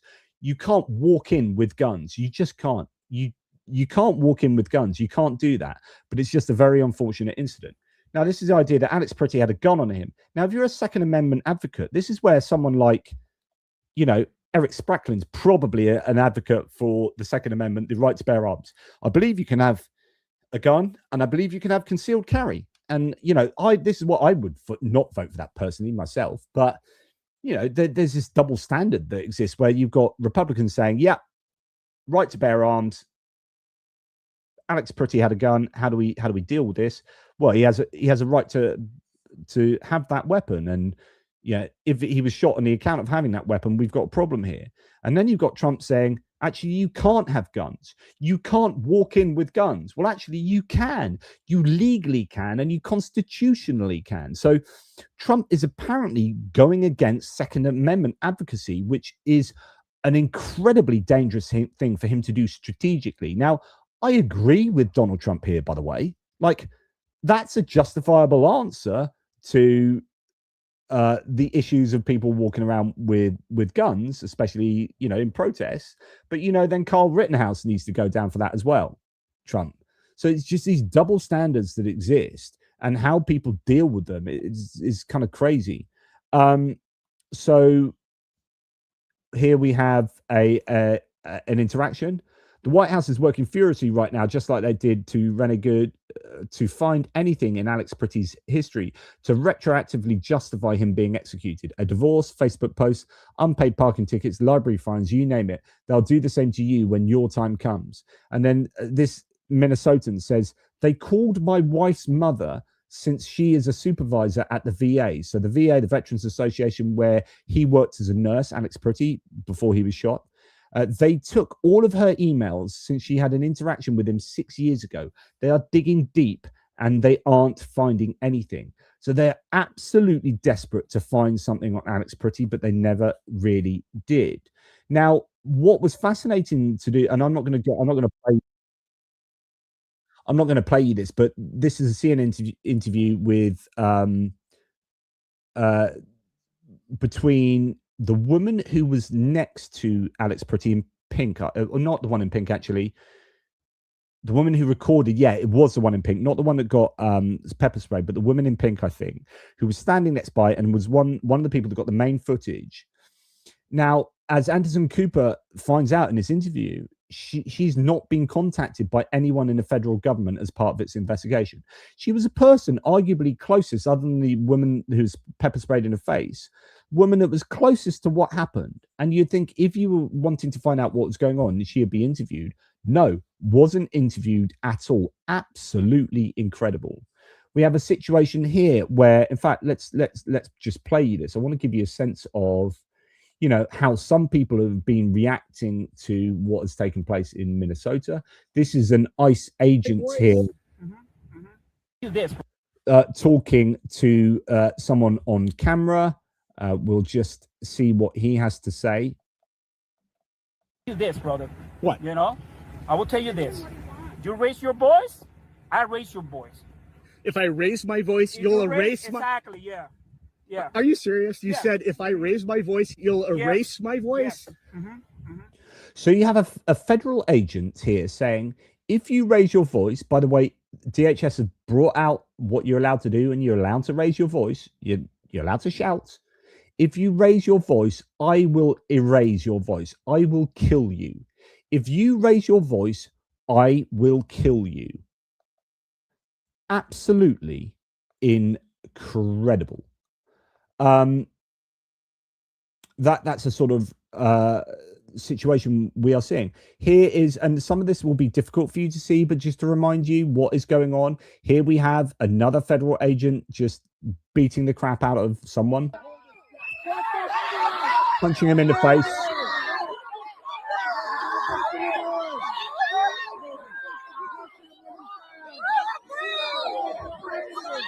Grabbing him around the neck, punching him in the head.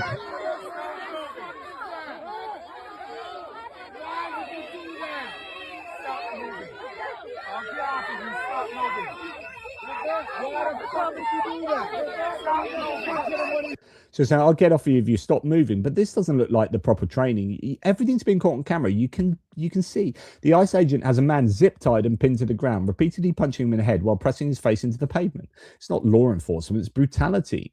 It's disturbing, unlawful, and unacceptable behavior.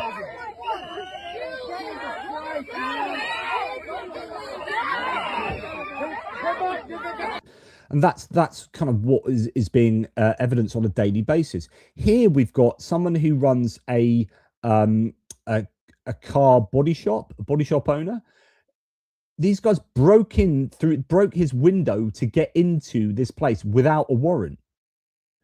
Did you break my window?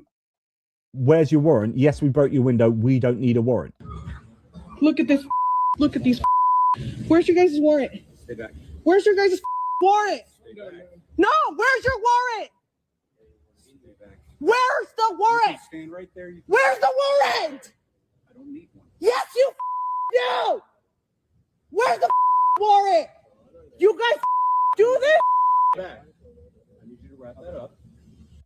So the idea that they broke in without a warrant and they're just happily standing there saying we don't need a warrant is absolutely incredible. Anyway, I won't go on there. You got Trump's ICE is now driving by, pepper spraying peaceful protesters in their faces on the side of the road in Phoenix, Arizona, just for the fun of it. This isn't legal. It's not the America both my grandfathers fought in World War II to protect. This is the very fascism that they fought against. So literally drive-by pepper spraying there, drive-by pepper spraying people on the side of the road. Absolutely incredible. I want to show you one other thing that came out yesterday. This is essentially an ICE car driving in front of a car they wanted to stop. But this is how they stop a car. And I just want to give you an understanding of why people are out protesting at the moment.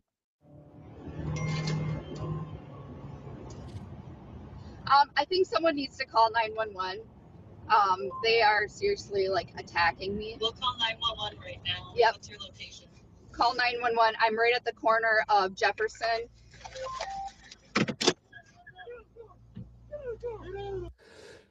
So they get it. These are ICE officers or CBP, I'm not sure, but they just like swerve in front of someone, stop them, and get out the car straight away with their guns. Like the police don't even do this. Like not unless you're a terrorist, right? Like just what is going on? No. 3 guns. Now you got 3 guns. I will not get out of the car. No. No. I will not get out of the car. You guys, I need CEOs here now. Out of the car. No, I will not get out of the car. You can't do this. Get your hands off of me. Get your fucking hands off me. Get your hands off me. I am not doing shit. I am observing. Now, this is someone who is legally, as according to the DHS, legally allowed to observe. And they are doing this to her, 3 guns on her, putting her out of the car because she was observing.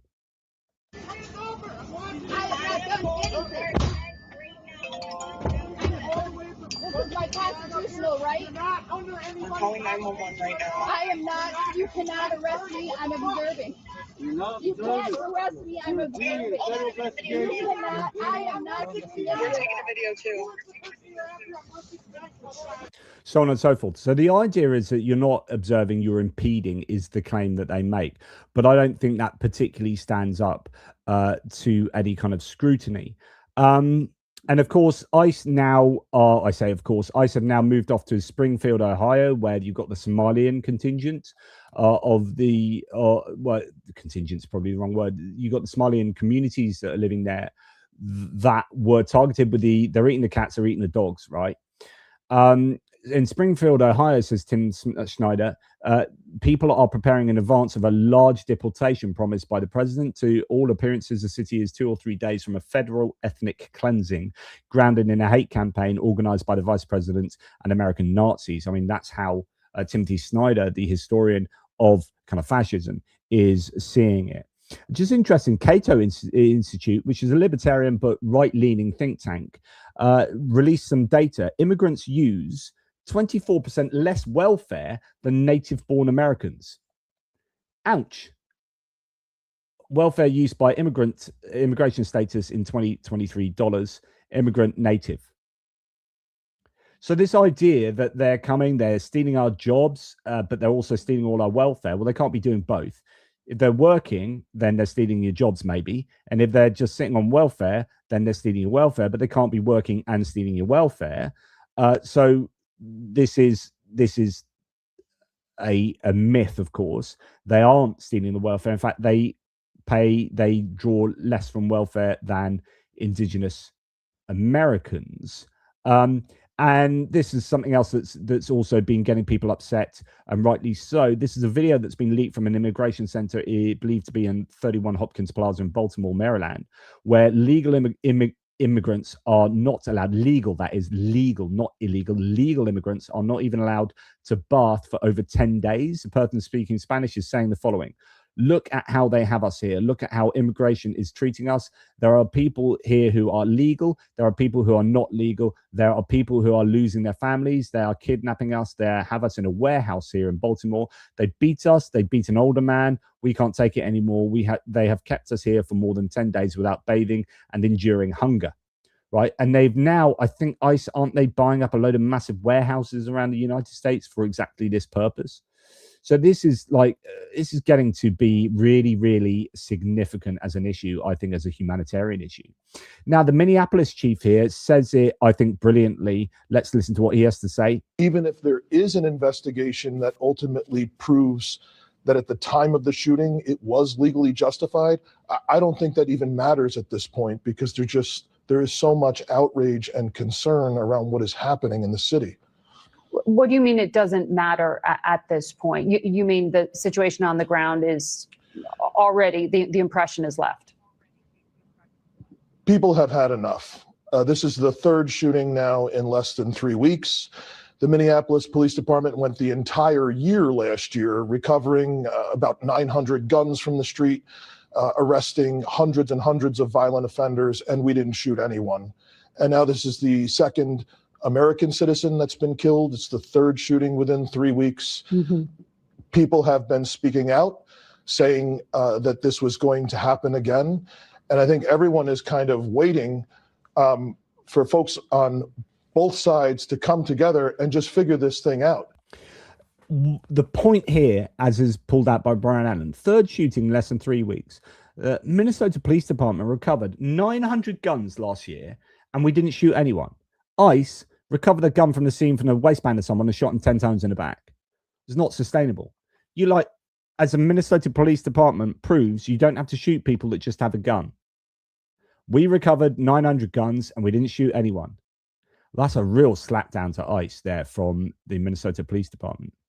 Now, remember that Trump was calling for an insurrection, for the Insurrection Act to be invoked, to be instituted, so that he can blame a targeted group for crime and national decay, use state violence against them, provoke resistance, says Brian Krasenstein, and then weaponize the resistance to rationalize far more extreme abuses of power, such as cancelling the midterm, so on and so forth.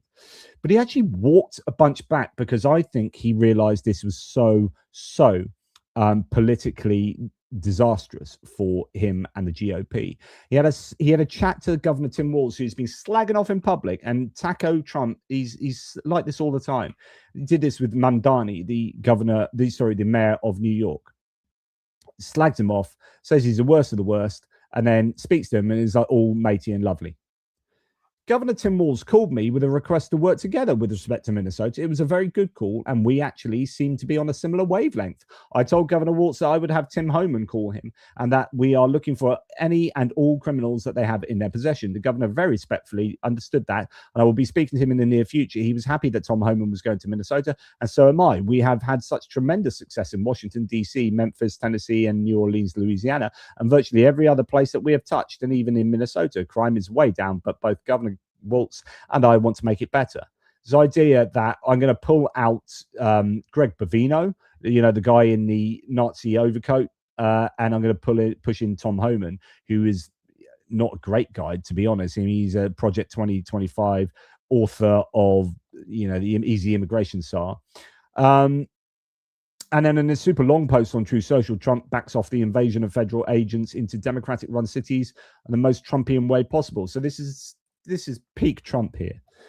I've instructed Secretary of Homeland Security, Kristi Noem, that under no circumstances are we going to participate in various poorly run Democrat cities with regard to their protests and or riots unless and until they ask us for help.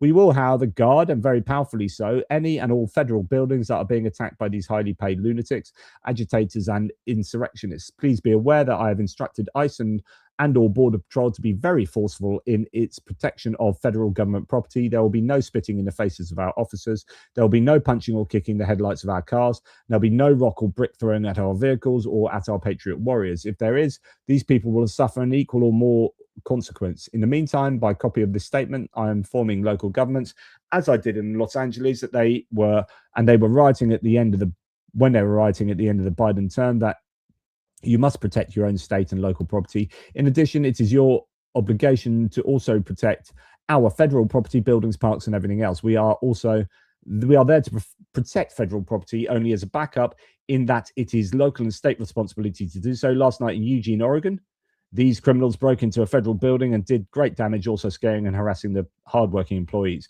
Local police did nothing in order to stop it, and we will not let that happen again anymore. If local governments are unable to handle the insurrectionists, agitators, and anarchists, we will immediately go to the location where such help is requested and take care of the situation very easily and methodically, just as we did in Los Angeles riots 1 year ago, where the police chief said that, quote, we couldn't have done it without the help of the federal government. Therefore, to all complaining local governments, governors, and mayors, let us know when you are ready and we will be there. But before we do so, you must use the word please. What? It's like me speaking to my freaking kids. But before we do so, you must use the word please. All caps. Remember that I stated in the strongest of language to beware ICE, Border Patrol, or if necessary, our military will be extremely powerful and tough in the protection of our federal property. We will not allow our courthouses, federal buildings, or anything else under our protection to be damaged in any way, shape, or form. I was elected on a policy of border control, which has now been perfected, national security and law and order. That's what America wants, and that's what America is getting. Thank you for your attention. Okay, so it's a kind of a back down. It appears, not really sure how that looks in detail, but yeah. But the DHS behind the scenes has been in all sorts of panic mode. In fact, the Republican strategists, I think, have as well.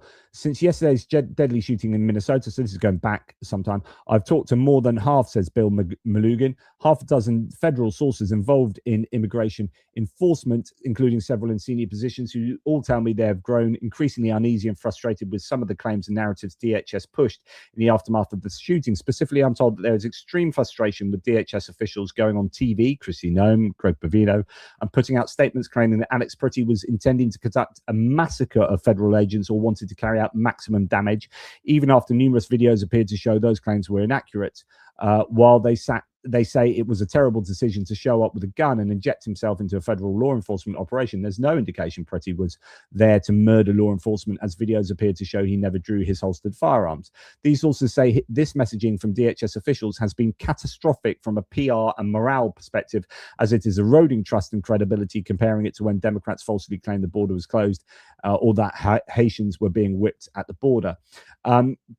So on and so forth. So there's been a lot of pushback within like proper DHS domains. Pedro Gonzalez here says DHS is freaking out behind the scenes over Alex Pritty, knows the messaging from MAGA influencers like Jack Posobiec and officials like Vance, Miller and Noem has been a disaster, knows the public is against it, and this is why it's important the peaceful protests don't stop. The Trump administration is losing and is demoralized. Americans just need to keep showing up, showing them that they will not be cowed. Okay, so then this, Greg Bovino, some time back, then confirmed that two ICE agents who killed the US citizens Rene Good and Alex Pritty unjustly are still working on the streets. So they were still working. There was no accountability, no investigation. Then later we heard that was so controversial that actually they did suspend, I think, the guy that shot Alex Pritty in the back, because they only did that, though, because the optics were so bad. Kristi Noem and her top advisor, Corey Lewandowski, met with Trump at the Oval Office for 2 hours the other night after the puppy killer, after Kristi Noem requested an emergency meeting to save her reputation. Senior White House advisors attended the meeting, but Stephen Miller, the supposed immigration strategist, was noticeably absent. Trump is said to be furious at Noem and Bovino's F-ups, especially on national television, and that he has to answer for all the shite they make up before knowing the facts, despite videos exposing them for the lies they are. Now, what's important here, so the key to all what I'm saying right now is Greg Bovino and Kristi Noem came out and said Alex Pritty was going to massacre law enforcement and then blah, blah, blah. This was on the directive of Stephen Miller. Stephen Miller is your fascist in the White House who talked about Pritty being an assassin. He gave the script to Bovino. So Greg Bovino and Kristi Noem said the same thing exactly, word for word. That would have come from Stephen Miller. The problem is Trump loves Stephen Miller. So if he's really annoyed that Kristi Noem and Greg Bovino screwed everything up, that falls on Stephen Miller's head, right? Greg Bovino then is expected to leave Minneapolis, or he's left it now. His public appearances did not go over well internally at the weekend, this is last weekend, including when he claimed Pritty intended to massacre law enforcement. Okay, so that didn't go over well with Trump. Greg Bovino has been removed from his role as Border Patrol Commander at Large. The Atlantic reports DHS Secretary Kristi Noem and her close advisor Corey Lewandowski are also at risk of losing their jobs. Greg Bovino has been removed from his role and will return to his former job in El Centro, California, where he's expected to retire soon. Then we have this. So, okay, this is on CNN.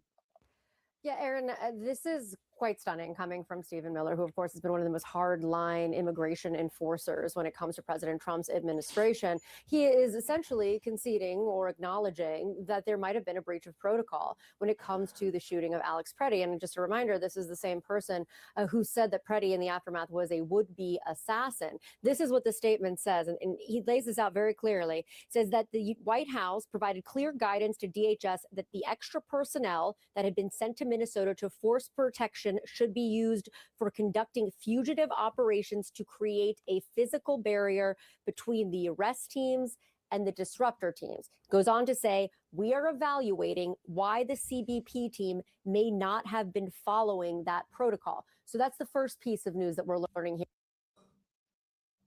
There might have been a breach of protocol, but there's more here. We had learned that Homeland Security Secretary Kristi Noem had been in constant touch with the White House leading up to her press conference, leading up to the first tweet that DHS put out about the shooting of Alex Preddy. She had been talking to Miller. She had been talking to a number of various officials. She had briefed them on how she was going to comport herself when she got up there. Here's what Miller said about that. Said, the initial statement from DHS was based on reports from CBP on the ground. The reason why that is notable is that he is not disputing that he gave talking points to Noem, that the White House was behind that, but instead they are saying that they got that information, that he got his information from reports on the ground from CBP officials, now saying they're evaluating if there was wrongdoing by those agents.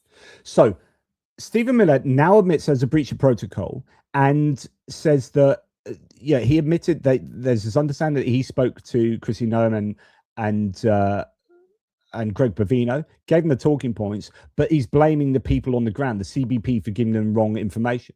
So they're hanging out some of the on the ground CBP agents for misinforming them, and then he goes and speaks to Noem and Bovino, and then they say outright lies, right? Then Donald Trump is really, really angry about this, goes to town probably on Kristi Noem and Greg Bovino. Greg Bovino's kicked out, essentially. Kristi Noem, her job could be on the line. But essentially, this is Stephen Miller's fault. And they said exactly what Stephen Miller wanted them to say.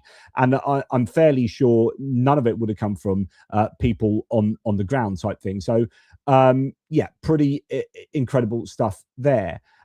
So Axios then reports that Kristi Noem's language that Alex Preddy wanted to massacre federal agents was dictated to Noem and her department by the man most responsible for the controversial operation, Stephen Miller. There's no way that Stephen Miller gets away with this because he is fully implicated, and this is exactly the sort of rhetoric and exactly the sort of language you would expect of Stephen Miller, because he is that way inclined. He is a massive, I would argue, sort of fascist and whatnot. So yeah, this is not unsurprising.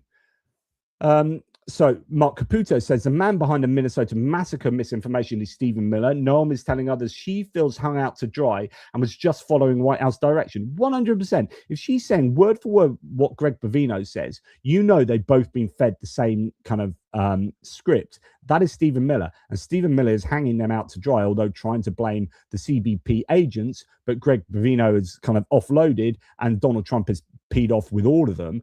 But he won't be peed off with Stephen Miller because he loves him too much. Per the Wall Street Journal, Stephen Miller is looking increasingly isolated inside the White House as others start realizing that deliberate, concerted ethno-nationalist brutality and sadism is hurting Republicans politically. And a quote here from the Wall Street Journal is Trump advisor Stephen Miller's continued to push for aggressive immigration enforcement, urging the administration shouldn't back down in Minneapolis. But of course, that's deeply unpopular. It's not going to win him any elections. Now, what's fascinating here, I think, Lindsey Graham has this right, by the way. Lindsey Graham says, if you think Donald Trump's going to get rid of Stephen Miller, you got another thing coming. To Stephen Miller, to my colleagues who believe that you can convince Donald Trump that Stephen Miller is a liability for him, good luck with that. When this clock strikes 12 on the Trump era, there'll be a few people walking out the door with Donald Trump. Stephen Miller will be in that group. So I want everybody to know on the Republican side that Stephen Miller is not the problem. Sanctuary cities is the problem. this that last bit is completely wrong. Stephen Miller is the problem, but he's absolutely right. He's not going anywhere. Trump loves Stephen Miller. Everything that you hear from Trump, everything that comes out of Trump's mouth since January the 20th has been Stephen Miller's doing.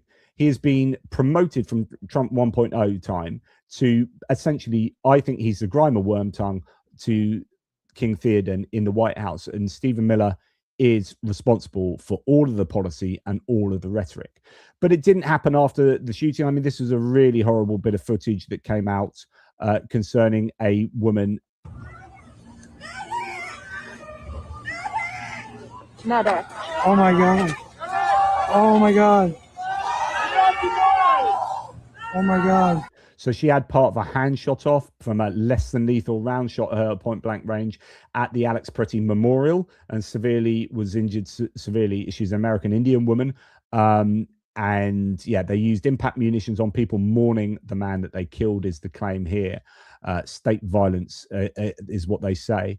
The doctor who tried to treat Alex Pretty said agents were sitting around counting the number of bullet holes they put in him. When an ICE agent shot U.S. citizen Marimar Martinez in October, he similarly bragged in a text to fellow agents about the number of holes that he put in her. These agents do not see the American people as people to protect, but as NPCs in a video game they're playing, or worse, as actual enemies. They should not be walking the streets armed.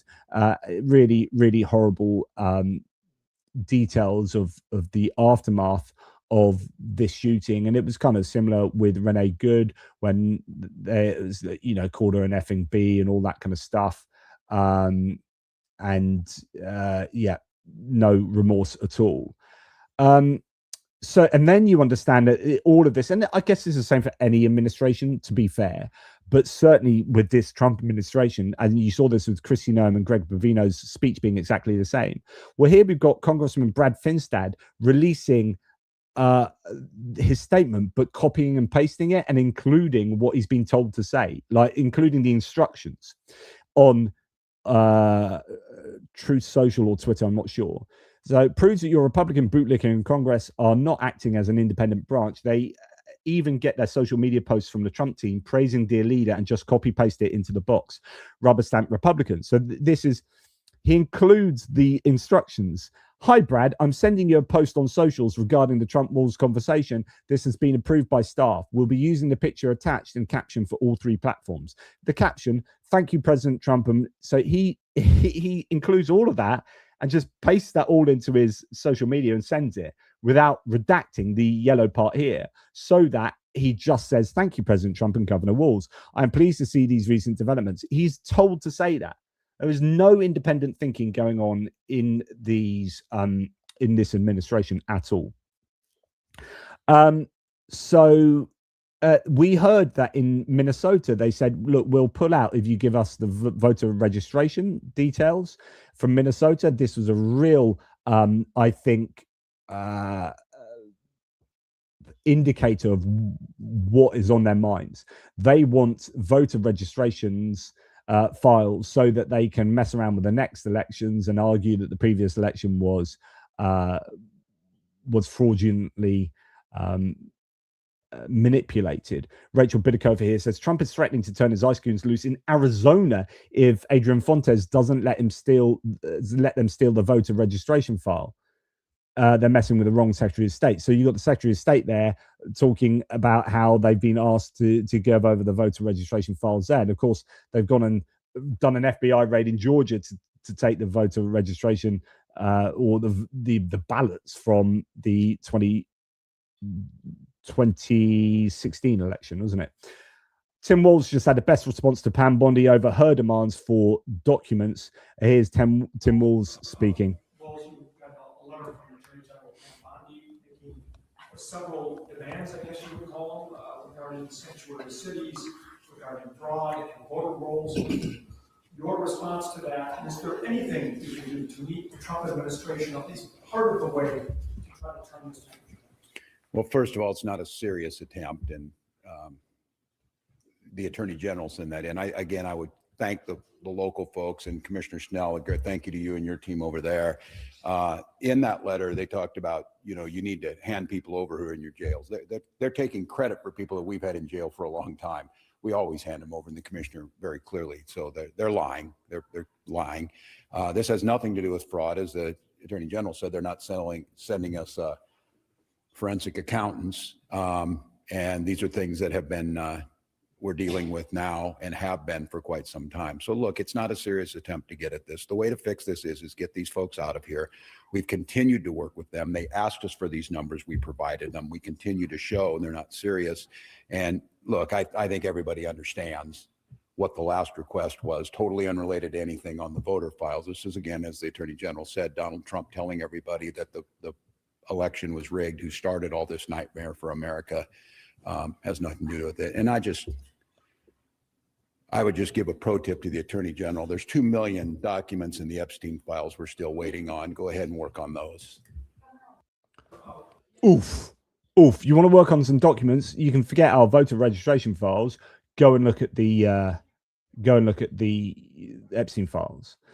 But we've seen this reaction in social media whereby you're getting either de-amplified, or I've had so many people, both you viewers and also some of my friends, saying, I've got one of my writer friends who's an American living in Costa Rica. She's saying that I keep getting deleted on Facebook. I keep putting these comments on Facebook and they're getting censored. Scoop Meta, that owns Facebook, has started blocking links to ICE list on Facebook, Instagram, and Threads. So they are dutifully doing the job of dear, or whatever dear leader wants them to do, Meta. And it's the same with X. It's the same. CBS seems to be really doing whatever Barry Weiss wants them to do, which is doing whatever the Trump administration wants them to do. So it's all very worrying in terms of in terms of the free press, etc., and freedom of speech. Right, just a few more. Hard to believe Trump, clearly unstable, lawless, erratic, huge danger to the US. Now, Bruce Springsteen came out with this song on the streets of Minnesota. Donald Trump just goes bonkers. I see that highly overrated Bruce Springsteen goes to a foreign country to speak badly about the president of the United States. Never liked him, never liked his music, always radical left politics. And importantly, he's not a talented guy, just a pushy, obnoxious jerk who fervently supported crooked Joe Biden, a mentally incompetent fool, and our worst ever president who came close to destroying our country. If I wasn't elected, it would have been gone by now. Are you talking about Joe? How were people on the streets protesting? And how was it all like? Who's destroying the country, mate? You're absolutely just completely not self-aware. Sleepy Joe didn't have a clue as to what he was doing, but Springsteen is dumb as a rock and couldn't see what was going on, or could he, which is even worse. This dried out prune of a rocker, his skin is all atrophied, ought to keep his mouth shut until he gets back into the country. That's just standard fare, and then we'll all see how it goes for him. Wow. That is the president of the, ladies and gentlemen, that is the president of the United States. A petulant child. But he keeps trying to fool you by distracting you with other things. I'm building on top of everything else that I'm doing one of the greatest and most beautiful ballrooms. So he's still going on about the ballroom, $300 to $400 million worth of ballroom. Great, everything. Then he's talking about this new this triumphal arc, that he's going to build, which is going to be biggest and best. And you're like, you are just distracting away. And all the while, look, I'm pleased to announce, he said the other day, that Visa is creating a brand new platform that will allow credit card holders to deposit their cashback rewards directly into Trump accounts. Where's the head of Visa? Thank you very much, he says in some speech. Trumpaccounts.gov. Trumpaccounts.gov. Trumpaccounts.gov. There's a real blurring between the government and Donald Trump, the money of the government and the money for Donald Trump. Trump Gold Card for $15,000 DHS processing fee and the background approval, the contribution of $1 million, you receive a US residency in record time with the Trump Gold Card. Trump Platinum Card, $5 million, and you have the ability to spend up to 270 days in the United States without being subject to US taxes on non-US income.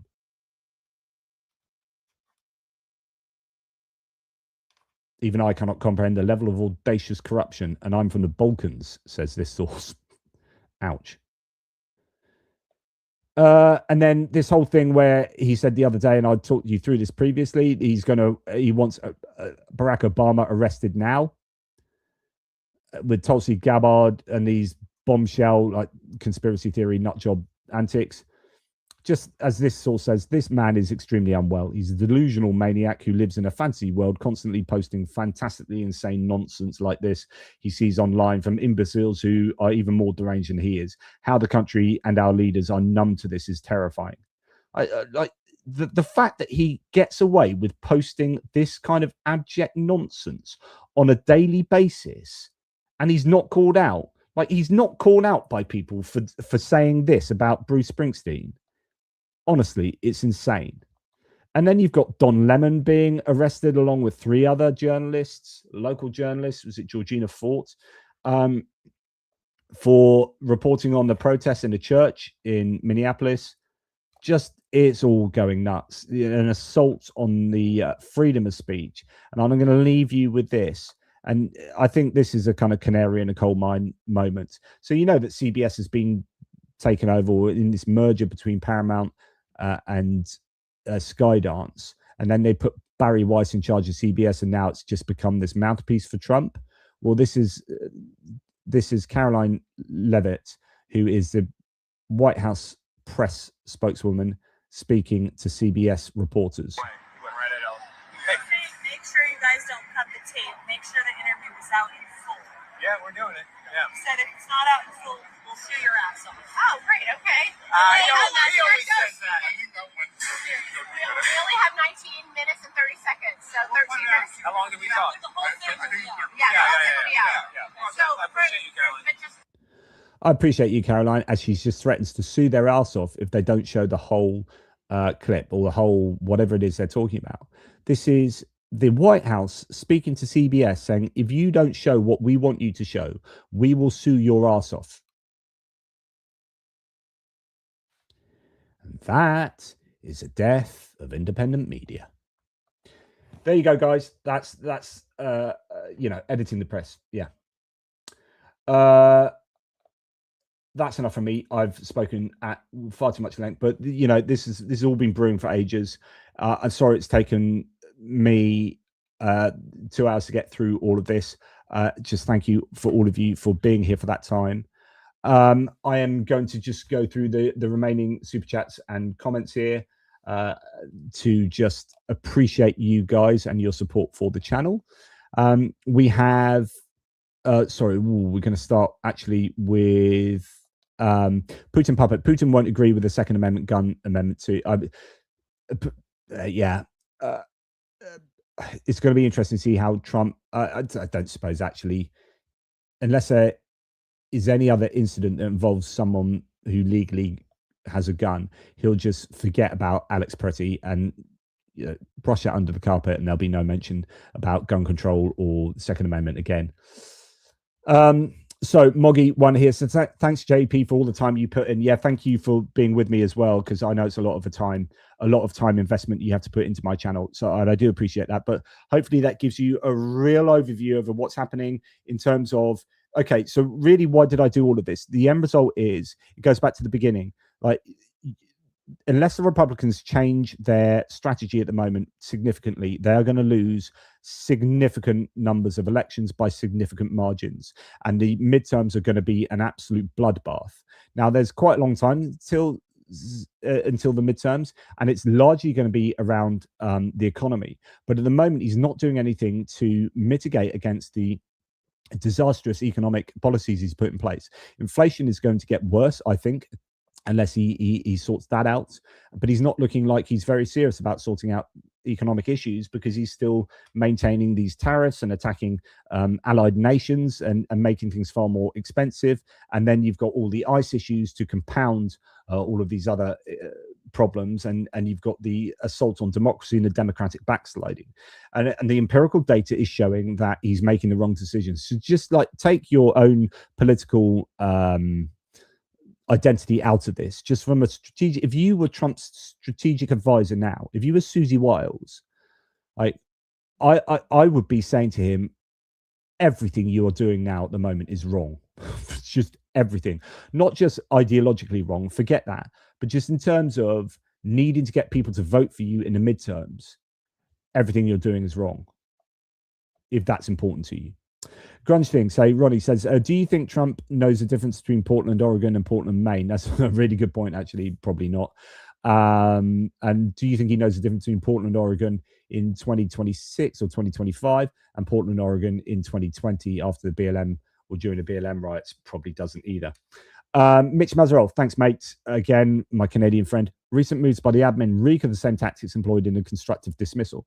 Conspire and foster the conditions that inevitably result in a plausible pretext for escalated action. Smells like Miller. Not sure what you mean by this. Do you mean constructive dismissal of Trump? Like, so, you know, or Chrissy Noem, or I don't know. Whatever's happening, it's happening because Miller is doing things with the people who are really pulling the strings of the Trump administration. Of Trump, I don't think Trump is a strong leader. I think Trump is a puppet in the hands of is a marionette in the hands of these puppeteers, and people like Russell Vought and Stephen Miller are the puppeteers here. And incredible for someone actually so young as Stephen Miller is, but he's so ideologically extreme. It's such a problem. Anyway, thank you all of you. Thank you so much to the super chatters. Thank you to the subscribers. Thank you to the viewers, obviously. Thank you to the members of the channel. Thank you to people who support me in all the ways, like Ko-fi and PayPal and all the things linked down in the description. It keeps the lights on. Really do appreciate you. Thank you to the mods who make the chats so pleasurable. Mitch Mazarol, constructive dismissal in terms of firing someone. Well, yeah, I mean, what you've always got to think of at times like these is that if things go wrong, who's going to be the fall guy? So for Stephen Miller, the fall guy was some vague CBP agents on the ground, right? For Trump, who's going to be the fall guy? Greg Bovino. You know, who's Greg Bovino in terms of the whole administration? He's nobody. He's like, get rid of him. It's easy to get rid of him. Chrissy Noem, bit more of a problem. But you might find someone like Chrissy Noem could be, she's often been thought to be quite close. There are certain people that I don't think Trump would have a problem getting rid of. I think another one is Tulsi Gabbard, especially being a former Democrat.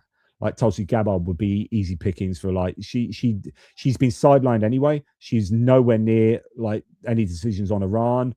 She was, in fact, when the attacks on Venezuela took place, she was showing pictures of her doing yoga in Hawaii, right? She had nothing to do with Venezuela, and she's the director of national intelligence.